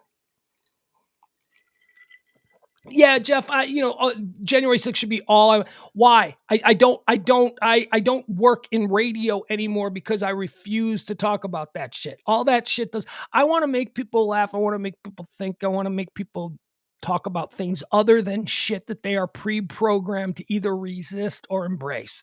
And that's where we are. The political subjects being brought up are not received with open minds. They're not. There is not a political subject in America today that would be received by any group of people with an open mind. Everybody is dug in. Everybody is pre-programmed. Everybody already has their beliefs. So the idea that we can have an interesting, open, and constructive conversation about something political, that's fucking crazy. That just does not happen. So I've got a lot of friends who are right-wing psychos. I've got a lot of friends who are, actually, I don't have any friends who are left-wing Antifa weirdos, but I do have a lot of progressive friends, a lot of socially progressive, a lot of liberal friends. Ooh, he said that word. I do. I've got a lot. And you know what? I love them all dearly. And I still hang out with people who I have no political symmetry with whatsoever. And it just doesn't come up. Politics does not come up in real life. It just doesn't. If you're sitting around with a bunch of people watching TV and Thanksgiving, I went to a Thanksgiving dinner and a Christmas dinner with people who are lovely people. They are Christians, they are right wing, and they are Republican, and they absolutely, I would imagine, despise everything about the way I see the world. But guess what? We had a lovely time. They were kind. They were generous. We had nice meals. You don't have to go looking for things to talk about that will, cause a wedge between us. So I don't choose to discuss politics. I mean, I get it. Bill wants me to gin up the dummies. Man, I would be so good at that, Bill. Seriously, like if I ever decided that I wanted to be a right-wing guy, the way I ran and all that stuff, I know that I could crush it. Fucking Glenn Beck. Alex Jones? Are you kidding me? I could do that better than those clowns. Those guys are just, here's the difference between those guys and me. I value my sleep. I have a conscience. I enjoy doing this. I've been doing major market radio. Well, I'm not anymore, but this is streaming. This is a new thing. But I've been doing major market radio since 1992. I enjoy it.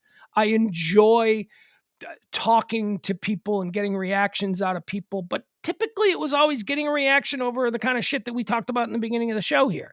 Why are women wearing cleavagey shirts, but they don't want us to look? That's the kind of stuff that I would really like to talk about. Stuff that is essentially non-divisive. We start getting into politics and it's like, now you hate me. Now you hate me forever because I said something that was a little bit different from what you've been programmed to think. I don't want to engage in that. And that's why I don't work in radio. I've had opportunities to work. When Kelly and I first broke up, I had an opportunity to go to me. I don't want to talk about it. I had a program director say to me, "Hey man, we really want you here. We think that you'd be great for this format." He goes, and I said, "Look, I don't want to do that. I can't go on the air and do that." He's like, "You can't fake it?" No, I can't because I enjoy this. If I'm faking it, then I'm not being authentic and I'm not enjoying it, and I'll lay in bed at night because I'm fucked up in the head. I have all kinds of my brain fires in weird ways and I hate myself and I can't. I gotta be happy. I gotta enjoy what I'm doing. Otherwise, I'll just go fucking dig ditches. So yeah. So the only choices for radio for someone like me nowadays is sports. You can do sports. You can talk sports all day. That's all you're going to talk about. You're just going to talk about sports. Keep it to sports, though. Don't talk about anything. Are you doing sports? Are you talking about sports? I don't want to do that. That sounds awful. Are you kidding me? You're going to put me, the way I chase rabbits, you're going to try and put me in a box where I got to start arguing about RBIs and shit like that? Fuck you. No, I can't do that. I won't be happy doing that. And I won't be happy, pretending like JFK Jr.'s coming back either. I can't, these people, I can't do it. I can't do it. I won't do it. I don't want to do it. What I want to do is shit like this. This kind of, no, Jeff Glenn. That's why it was for a day. It was supposed to be for a week, and it was only one day because that fucker at WBAP lied to me. I told him, that's a funny story. That is the bullshit. This guy's name was Tyler Cox, a real piece of shit. He's like a legend in the world of bullshit, right-wing, stupid people radio. And this guy was like, "Hey, come on in and do a radio show. We'd love to have you. We'll give you an audition. You do it for a week." Okay, here's what I'm going to do. I'm going to come in. I'm going to do a talk show. I'm going to talk about current events, and I'm going to talk about social issues, and I'm going to do that, but I'm not going to do any kind of politics. All right, man, hey, whatever it is, whatever you need to do, that's totally cool. You can just come out. It'd be good to have you back in.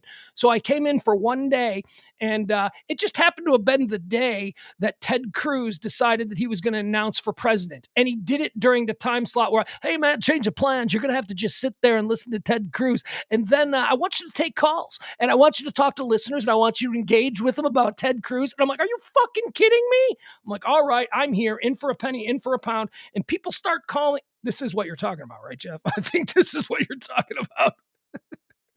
And people start calling in, and they're just saying like stupid moron stuff. And I'm like, I can't, this is the worst. And then so I remember on the ride home, I was like, I ain't doing this again. I go, "Are you fucking kidding me, dude? You lied to me. You told me I could do my show. And then because that clown show decides he's going to announce he's going to run for president, he ain't going to even fucking win. That clown show decides he's going to chew up 45 minutes of my first day. And then you're going to make me dedicate the entire rest of the show to talking about Ted Cruz. And you want me, hey, man, here's a reminder. He's a Texan, so you're going to want to win over the audience." Fuck you. I'm a Texan. I've been doing radio for 10 years in this market. My audience is going to be listening. You think they expect me to start sucking Ted Cruz's dick? Fuck this. So I was like, no, I ain't doing that again. I go, "Well, hey, man, I'm sorry it didn't work out, but hey, you think..." That was the moment, Jeff. That was the moment where I completely lost my shit on radio. That was it. That was the day that I quit. I remember going, "Well, I'm done." That was a good opportunity. If they had allowed me to do a non-political, everyday, current events, people talk show, the way talk shows used to be. You used to not be allowed to do politics. They used to not want you to do politics. They used to want you to just do stuff that was non-divisive. But now it's all about being divided. Hey, man, the only person we're interested in getting here listening to the station is a fat 50-year-old man driving a pickup truck on his way out to the golf course. Can you get that guy? Can you say shit that guy wants to hear? Because that's honestly the only person we want. Oh, white guy. Did I mention that? It's got to be a fat 50-year-old white guy. And, forget about the pickup truck because we want people with expendable incomes in a town car going out to the country club. Can you say exactly what that fat 50-year-old white guy in the town car on his way to the country club wants to hear? Because if you can do that, you can work in radio. Fuck that guy. I have no interest in that guy. I can't appeal to that guy. I don't even want to hang out with that guy. I want to talk to cool people like you all, like you guys that are here joining me now. All right, so let's do a little bit of filler. Are you enjoying my rants? See, these rants would sound great on a real radio station. These rants would be beautiful. But also, nobody cool listens to radio anymore. The only people that do listen to radio are like those weird people. All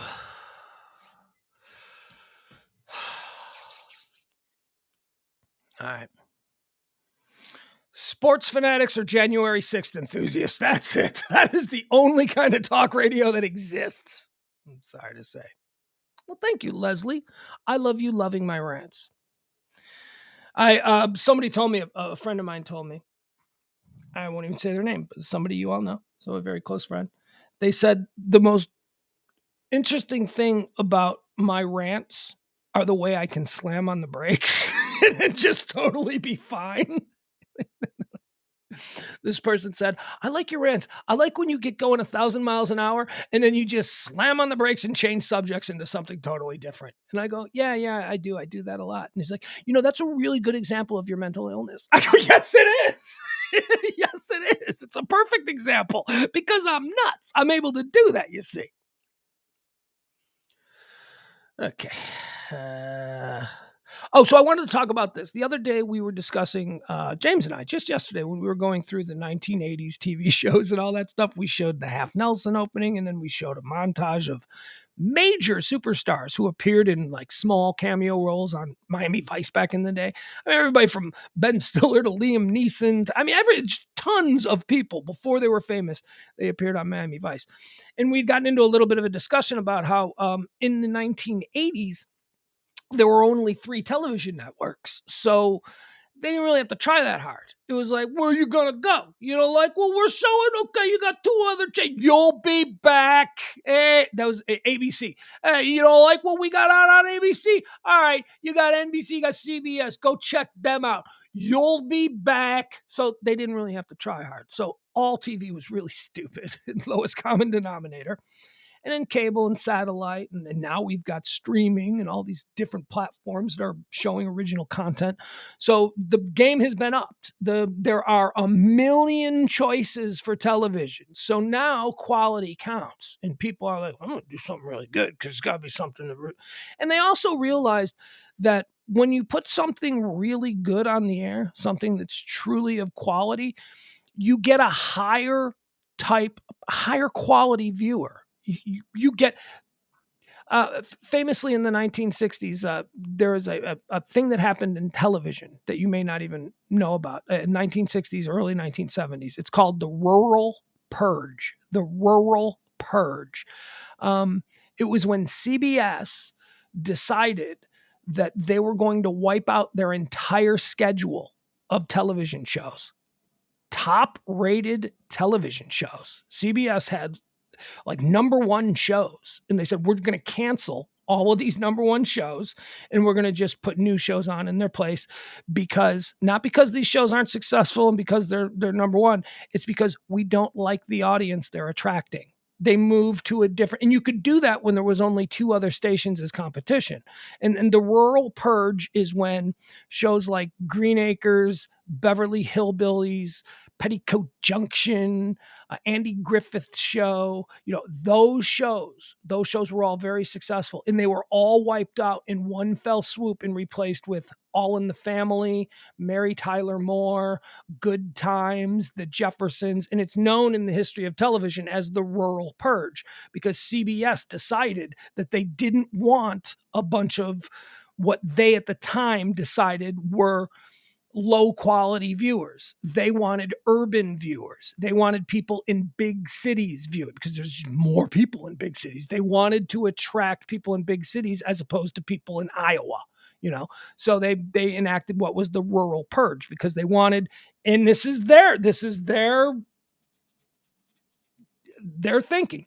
They wanted what they thought were smarter, better educated, and wealthier viewers.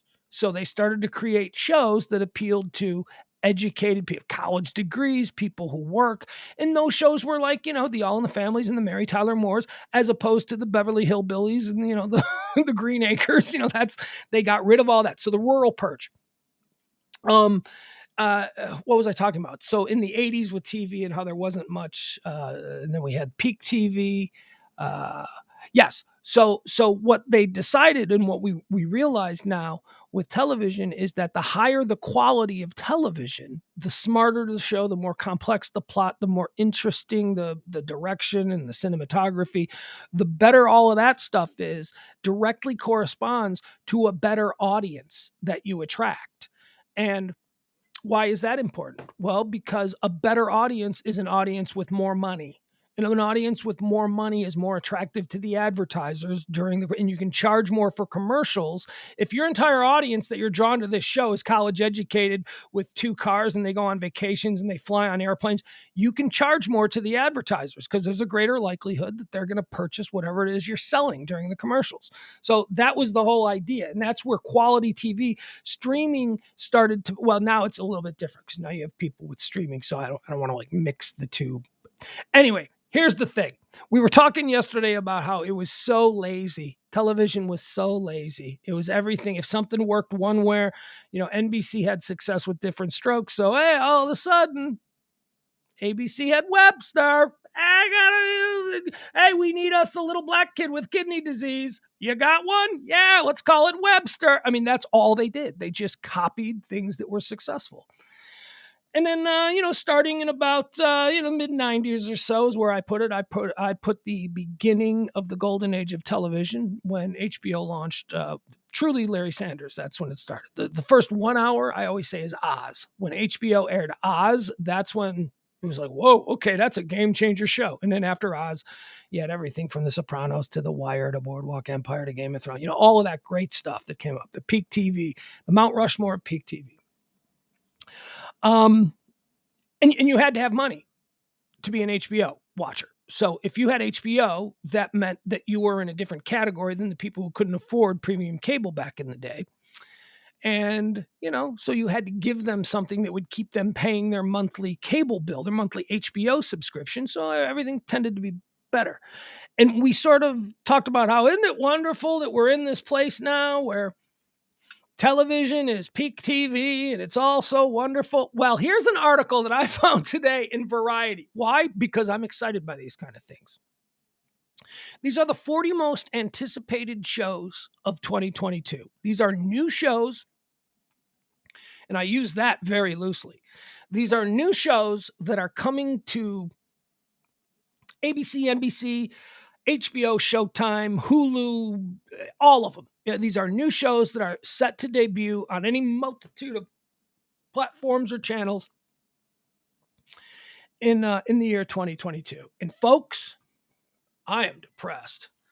I am really depressed. I think that this might be the harbinger of, well, it's the death knell for sure of peak TV. If I say peak TV began with Larry Sanders, it's over, judging from these 40 shows. And again, we won't talk about all of them, but judging from these 40 shows that are the most anticipated shows they are all retreads. They are all reboots. They are all sequels, prequels, or something. There is almost nothing. Look, I'll skim through it really quickly and we'll talk about a few of them. And if anything truly unique jumps out, I'll stop and we'll try and decide whether or not that's a truly unique concept for television. But for the most part, these are absolutely ridiculous. Let's begin with Bel Air. Bel Air coming to Peacock. Do you know what Bel Air is? It's a 1-hour drama about a kid from inner city Philadelphia who moves in with his uncle and his aunt in their mansion in Bel Air. It's a 1-hour drama, and it's called Bel Air. It is quite literally the Fresh Prince of Bel Air just turned into a 1-hour This Is Us kind of thing. 1990 sitcom The Fresh Prince of Bel Air is being rebooted in a more dramatic fashion. Okay, so there's the first one. So fuck that. I am not going anywhere near that. All right. Then the Dropout. Okay, so here's an interesting one. But again, The Dropout is coming to Hulu. It is going to be a series about Elizabeth Holmes. Elizabeth Holmes, the woman who was just found guilty on, I think, pretty much most of the charges. The saga of Elizabeth Holmes and how she defrauded the medical community with her plans to revolutionize blood testing without the actual capability to do so captivated audience when it first made headlines. ABC produced a podcast titled The Dropout, referencing Holmes' status as a former Stanford University student, and she became a subject of documentary interest, as well as a scripted adaptation. Hulu's version of her tale is the latter. Kate McKinnon was originally attached to star as Holmes, but had to, no pun intended, drop out, and Amanda Seyfried took over the role. So actually that's I like that because it's a current event story. It's based on real life, and I followed the Elizabeth Holmes story, and so that'll be interesting. That is definitely not a retread. Trying to capitalize on the popularity of The Crown and shows of that like, there's a show coming to Showtime called The First Lady. And the First Lady, think of The Crown, think of how The Crown is, except First Lady is about all of the First Ladies. Not all of the First Ladies. Here, I'll give it to you. But it's done in Crown style. Period pieces have been popular for years. See Netflix, The Crown. But looking at history through a new lens, specifically one that allows previously marginalized people to be in the center of the storytelling, is particularly popular. The First Lady does just that by letting the women of the White House take the spotlight. It is a scripted series told through a significant passage of time, which is also bound to create a murderer's row of performances for such characters as former First Ladies Michelle Obama, who was played by Jamie Lawson in her younger years, and Viola Davis in present day, Betty Ford, portrayed by Kristen Froseth in her younger days, and Michelle Pfeiffer in the later periods, and Eleanor Roosevelt, portrayed by Gillian Anderson. Okay, I love The Crown, and I love, again, the historical kind of stuff, so I will probably tune into that. Okay, then we've got, we don't need that. Fleischman in Trouble, that's something. Gaslit, this looks interesting. The drama promises to play out on screens as this modern take on the Watergate scandal. Stars Julia Roberts and Sean Penn. It was supposed to star Armie Hammer, but, I don't know if you're familiar with what went on with Armie Hammer, but he can have trouble getting work. Apparently, he's a cannibal. No joke. Google it. Google Armie Hammer cannibal. He's the guy who played the Winklevoss twins in The Social Network. He played the Lone Ranger. He's been in a bunch of stuff. Yes, so this is about, they play the Mitchell. They played John and Martha Mitchell during the Watergate days. Julia Roberts plays Martha Mitchell, and Sean Penn plays John Mitchell. It's a new series. It's about what happened during the Watergate years. Okay, sort of interesting, I suppose. I don't know. Maybe. Let's see what Halo is coming to Paramount Plus. It's just a video game, and now it's a TV series. So, let's not look for anything wonderful there.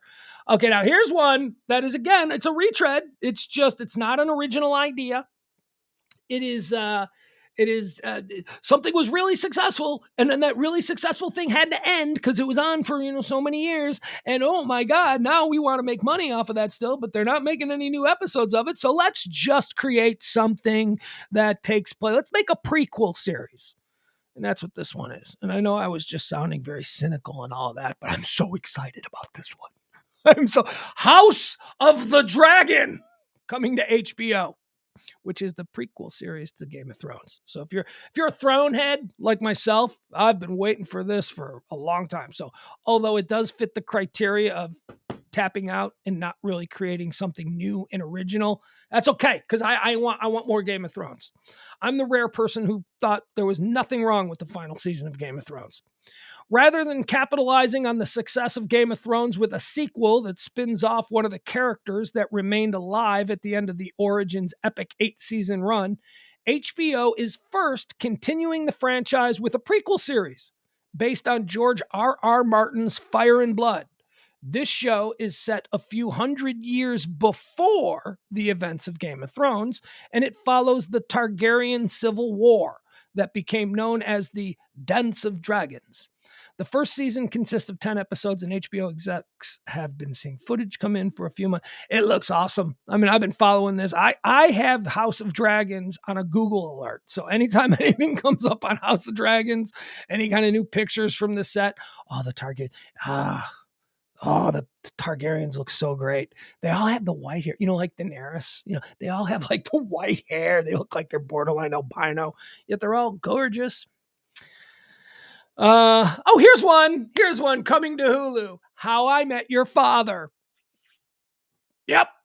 Same people, not the same actors, same producers, creators, writers who did How I Met Your Mother. They are now going to Hulu, and there's a whole new show, and I'm sure it's going to be totally different, and it's called How I Met Your Father.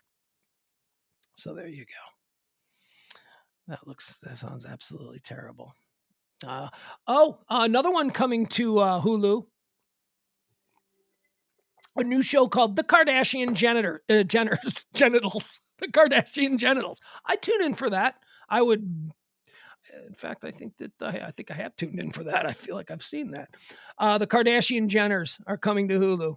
And what is that? Pugs, what is the Kardashian Jenners? Is this some interesting scripted drama where people are playing America's royal family? Is that what this is? We love? No. Remember Keeping Up with the Kardashians? Yeah, they just got a better deal at Hulu. So now they're just going to do it over there.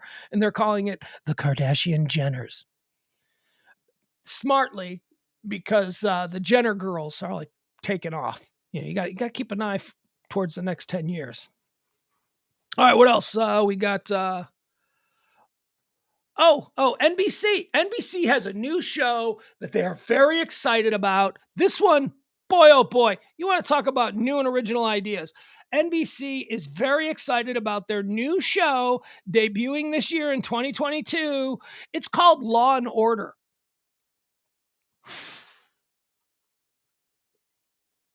That's right. Law and Order, the show that ran forever and then just went off the air a couple of years ago. It's back. It's a whole new show with a whole new cast, and it's Law and Order, and it's Dick Wolf, and it's except this one is going to star Anthony Anderson in the cop role, because like the first half hour of Law and Order is always the crime and the investigation, and then right at the bottom of the hour, that's when the law part or the order part comes in. The law is always the first half hour, and then the order part comes in. Anthony Anderson will be the law aspect to the new rebooted Law and Order, and Hugh Dancy will be representing the order part. Also another Amazon Prime new show coming to Amazon Prime. This sounds interesting. This sounds unique. This hasn't been done before. It's called A League of Their Own. It's about women's baseball back during World War II. Crazy. Why didn't someone think to do that? See what I mean? Peak TV is over. If this is all of the shit that we've got coming next year, forget about it. Also, Amazon Prime, Lord of the Rings. There's going to be a Lord of the Rings series on Amazon Prime because that's never been done before. Monarch. Monarch is a new show that's coming to Fox. It is described as Nashville. If you liked Nashville, well, here you go. It's the story of a country music superstar's family and all the money that they have and how just fuck that, right? I mean, I can't. Here's one that's interesting. This one is actually, now this is a good one. This is one that I'll be interested in. This comes from Ryan Murphy. Ryan Murphy, who's terrific. American Horror Story. He did everything from Nip Tuck to American Horror Story to Glee he's all over the road. People versus O.J. Simpson. I mean, he does not American Horror Story, American Crime Story. I mean, all of that. Oh my God. Ryan Murphy, whatever he does, I'll see. I love Ryan Murphy. Ryan Murphy's great. His new show coming to Netflix is called Monster. And guess what this series is about? It's about being Jeffrey Dahmer. That sounds pretty good. Emmy winner Evan Peters. The kid he played, he's in all the American Horror Stories. Emmy winner Evan Peters steps into yet another psychologically complex role. Serial killer Jeffrey Dahmer in Ryan Murphy and Ian Brennan's limited series. In this story, Dahmer's story is told through the eyes of his victims and supposedly won't shy away from looking at the white privilege that allowed him to escape. Oh, fuck. I've never heard that before. Is this something now that is, one of my first things that I ever did in radio was I had to go up to Milwaukee and I had to do interviews from Jeffrey Dahmer's apartment building after that. They were still pulling shit out. I'm like standing there and I'm doing interviews with residents and it's right over my shoulder. The cops are pulling out these coolers with heads and stuff. We didn't know at the time, but now in retrospect, I'm like, man, it was weird. I remember one neighbor told me, "Yeah, I like Jeffrey." But it was weird. It was all black people except for Jeffrey Dahmer, and they all kind of liked him. I guess he wasn't a terrible neighbor.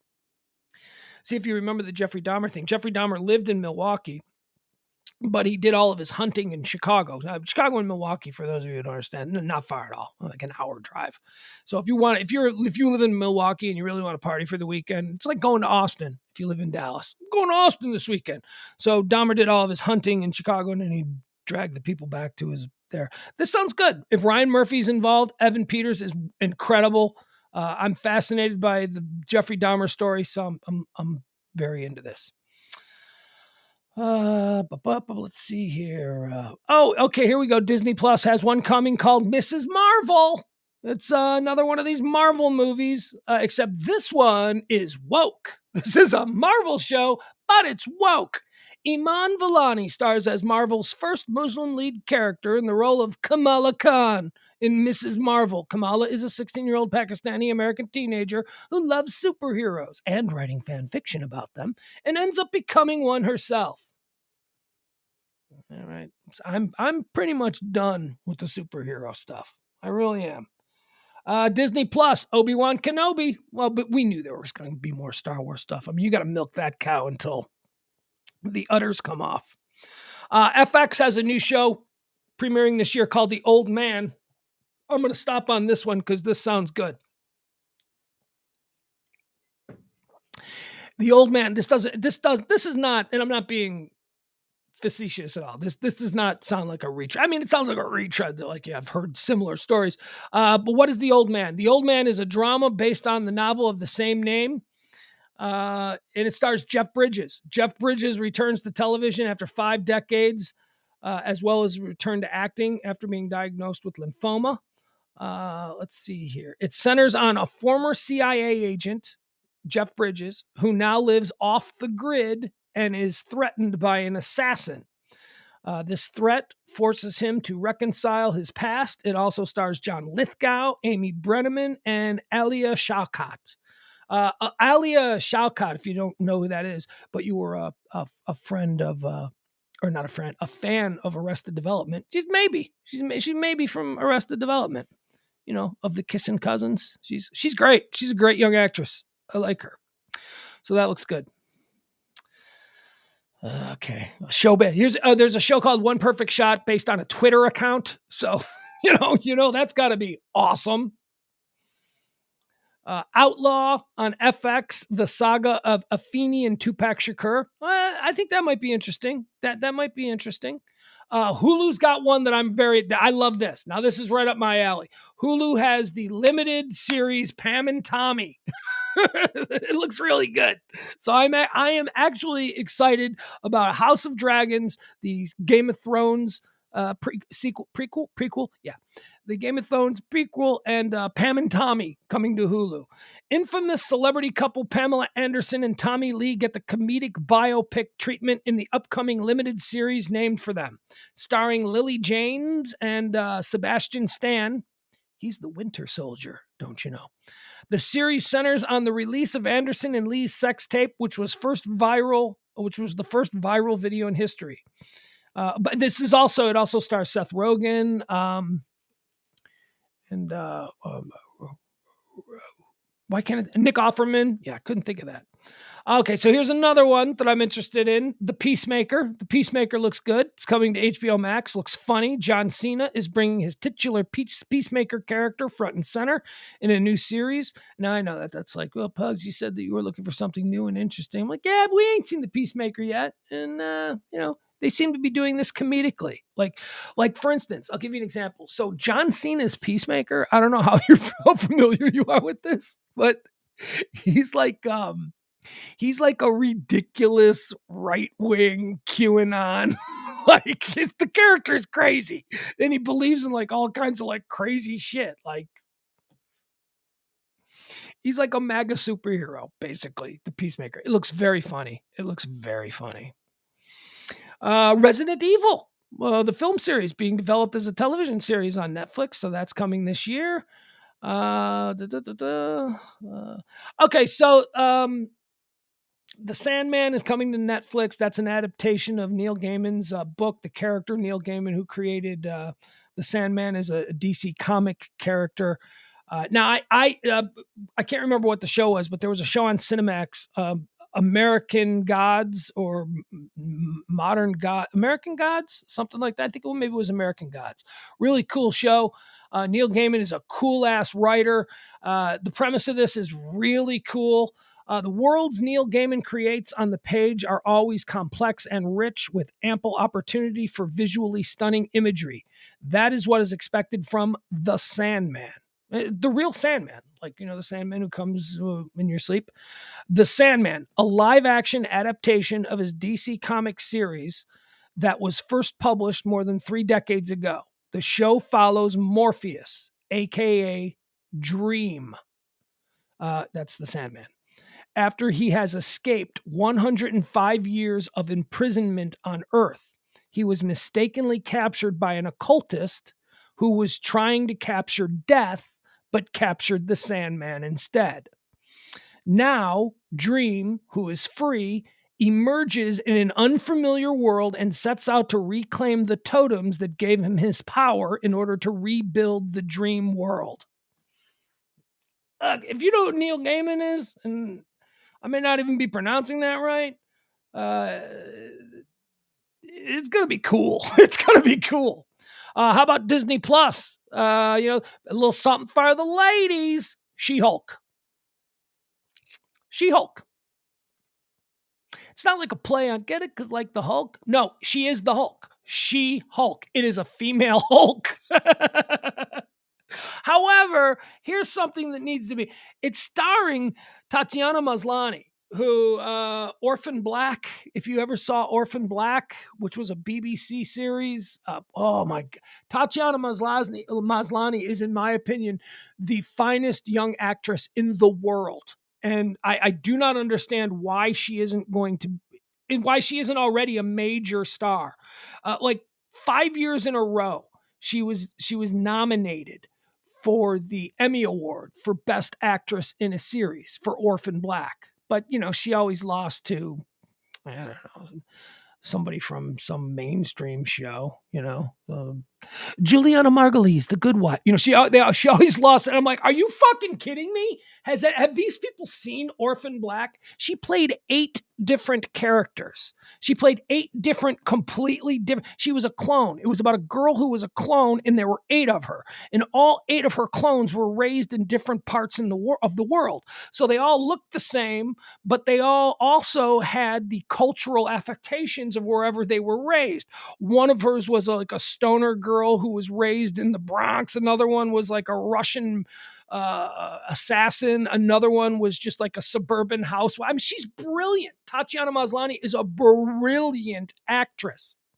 So, She-Hulk sounds stupid, but because it's Tatiana Maslany, I'll have to check it out. Marvel's slate just continues to grow, this time bringing Tatiana Maslany back to TV in the role of Jennifer Walters, who is a lawyer specializing in superhuman cases. She also happens to be the cousin of Bruce Banner, aka the Hulk. Jennifer gets a blood transfusion from her cousin and ends up getting his powers transferred. However, She is said not to lose most of her original personality or emotional control, even when she's hulking out.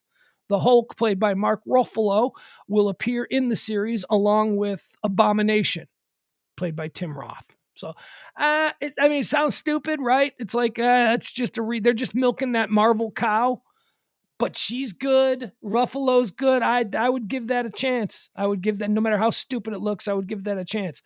Star Trek is back, being rebooted. Whole new just Star Trek for Paramount Plus. Just like the original one with Kirk and Spock, and those are going to be the characters and all that stuff. But here we go. We're back. Star Trek's been rebooted. What else do we have here? Okay. We're running through these. We're running out of time. Oh, here's a good one. This is going to be coming in 2022. That 90s Show. I shit you not. That 90s Show. It stars like the same parents from that 70s show. It's just the 90s now. And the premise is that I guess Eric has a baby. They're grandparents now. And Eric's baby is like, I don't know. Well, I'll read it to you. Although little is currently known about that 90s show beyond the fact that it's the next continuation of the 70s show series, it has fans buzzing nonetheless. After all, the 90s was a decade filled with things that are so hot right now, from Saved by the Bell and Friends to hair scrunchies.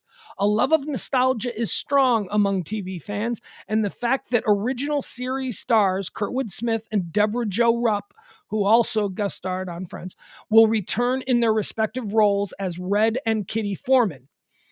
Their characters in the new series will take in their granddaughter for the summer of 1995, promising a lot of new relationships, dynamics, and punchlines.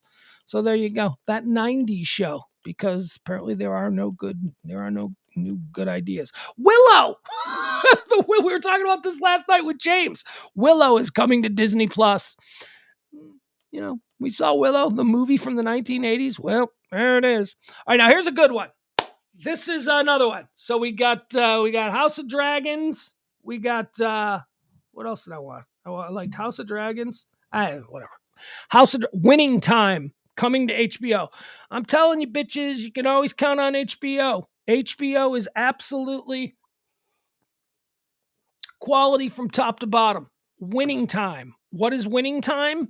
Winning Time is the Lakers series. It is the series about the 1980s Showtime Lakers, Magic, all of that stuff. Sports fans have been buzzing about HBO's series about the 1980s Los Angeles Lakers dynasty for months, but so too have TV fans, in great part because of the amazing auspices that have been lined up for the show. Showtime. Showtime will star characters Magic, Kareem, Pat Riley, the Los Angeles Laker girls. It comes from showrunner Max Bornstein and executive producer Adam McKay. It doesn't get any better than Adam McKay. The cast is huge, with such heavyweights as John C. Reilly, Michael Chiklis, Sally Field, Adrian Brody, Jillian Jacobs, Lisa Gay Hamilton, Tracy Letts, Quincy Isaiah, Rachel Hilson, and Solomon Hughes. Winning Time looks really good. We got The Witcher. We got Women of the Movement. And that's it. Anyway, if you love TV like me, there is really very little to be excited about the coming year's slate of shows, other than House of Dragon and Winning Time, and quite possibly She-Hulk, because I'm telling you, Tatiana Maslany is an absolute monster actress. She is so good. She might make that thing totally worth watching. Thank you so much for joining me here, especially in the last hour.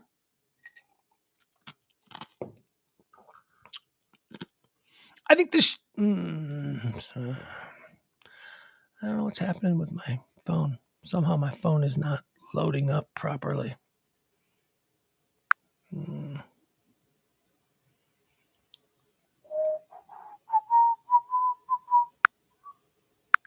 you go. There you go. Sorry, there was something strange going on with my phone. All right. Appreciate it. This has been Pillow Talk.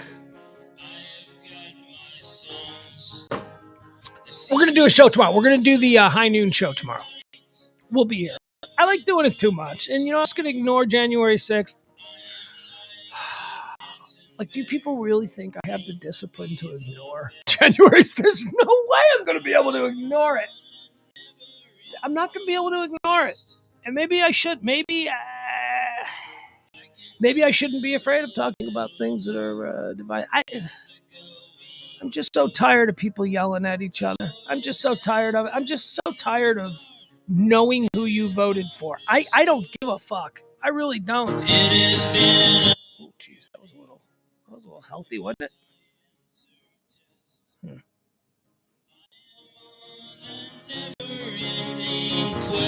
That'll work. We'll go with it there. All right, folks. Thank you so much. We appreciate you being here. We'll see you tomorrow at noon. The January 6th show. Ugh.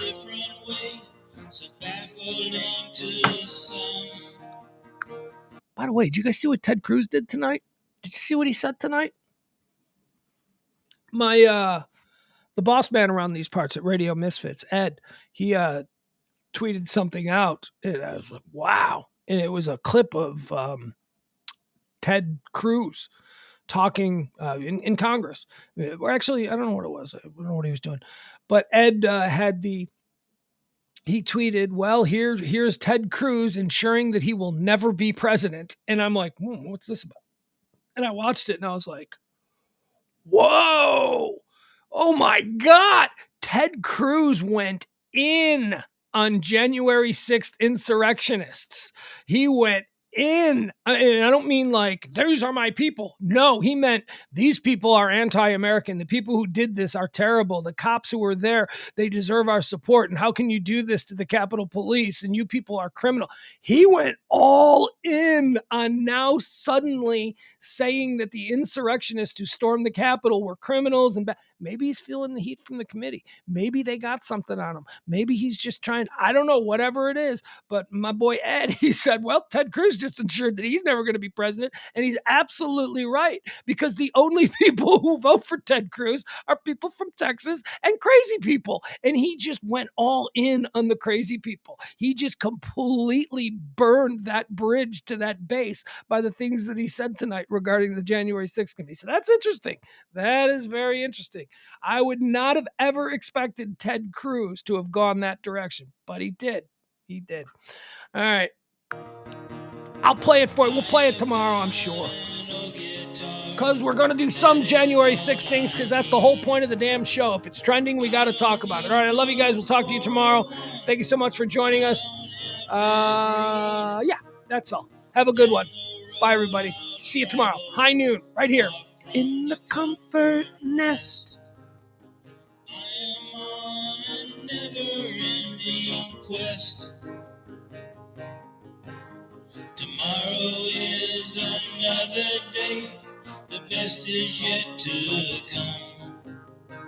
I have found a different way, so baffling to some. I can smile a little now. Things are going good. I always had to be on guard. That is understood. Down the road I'll travel, far from the comfort nest. I am on a never-ending quest. I am on a never-ending quest.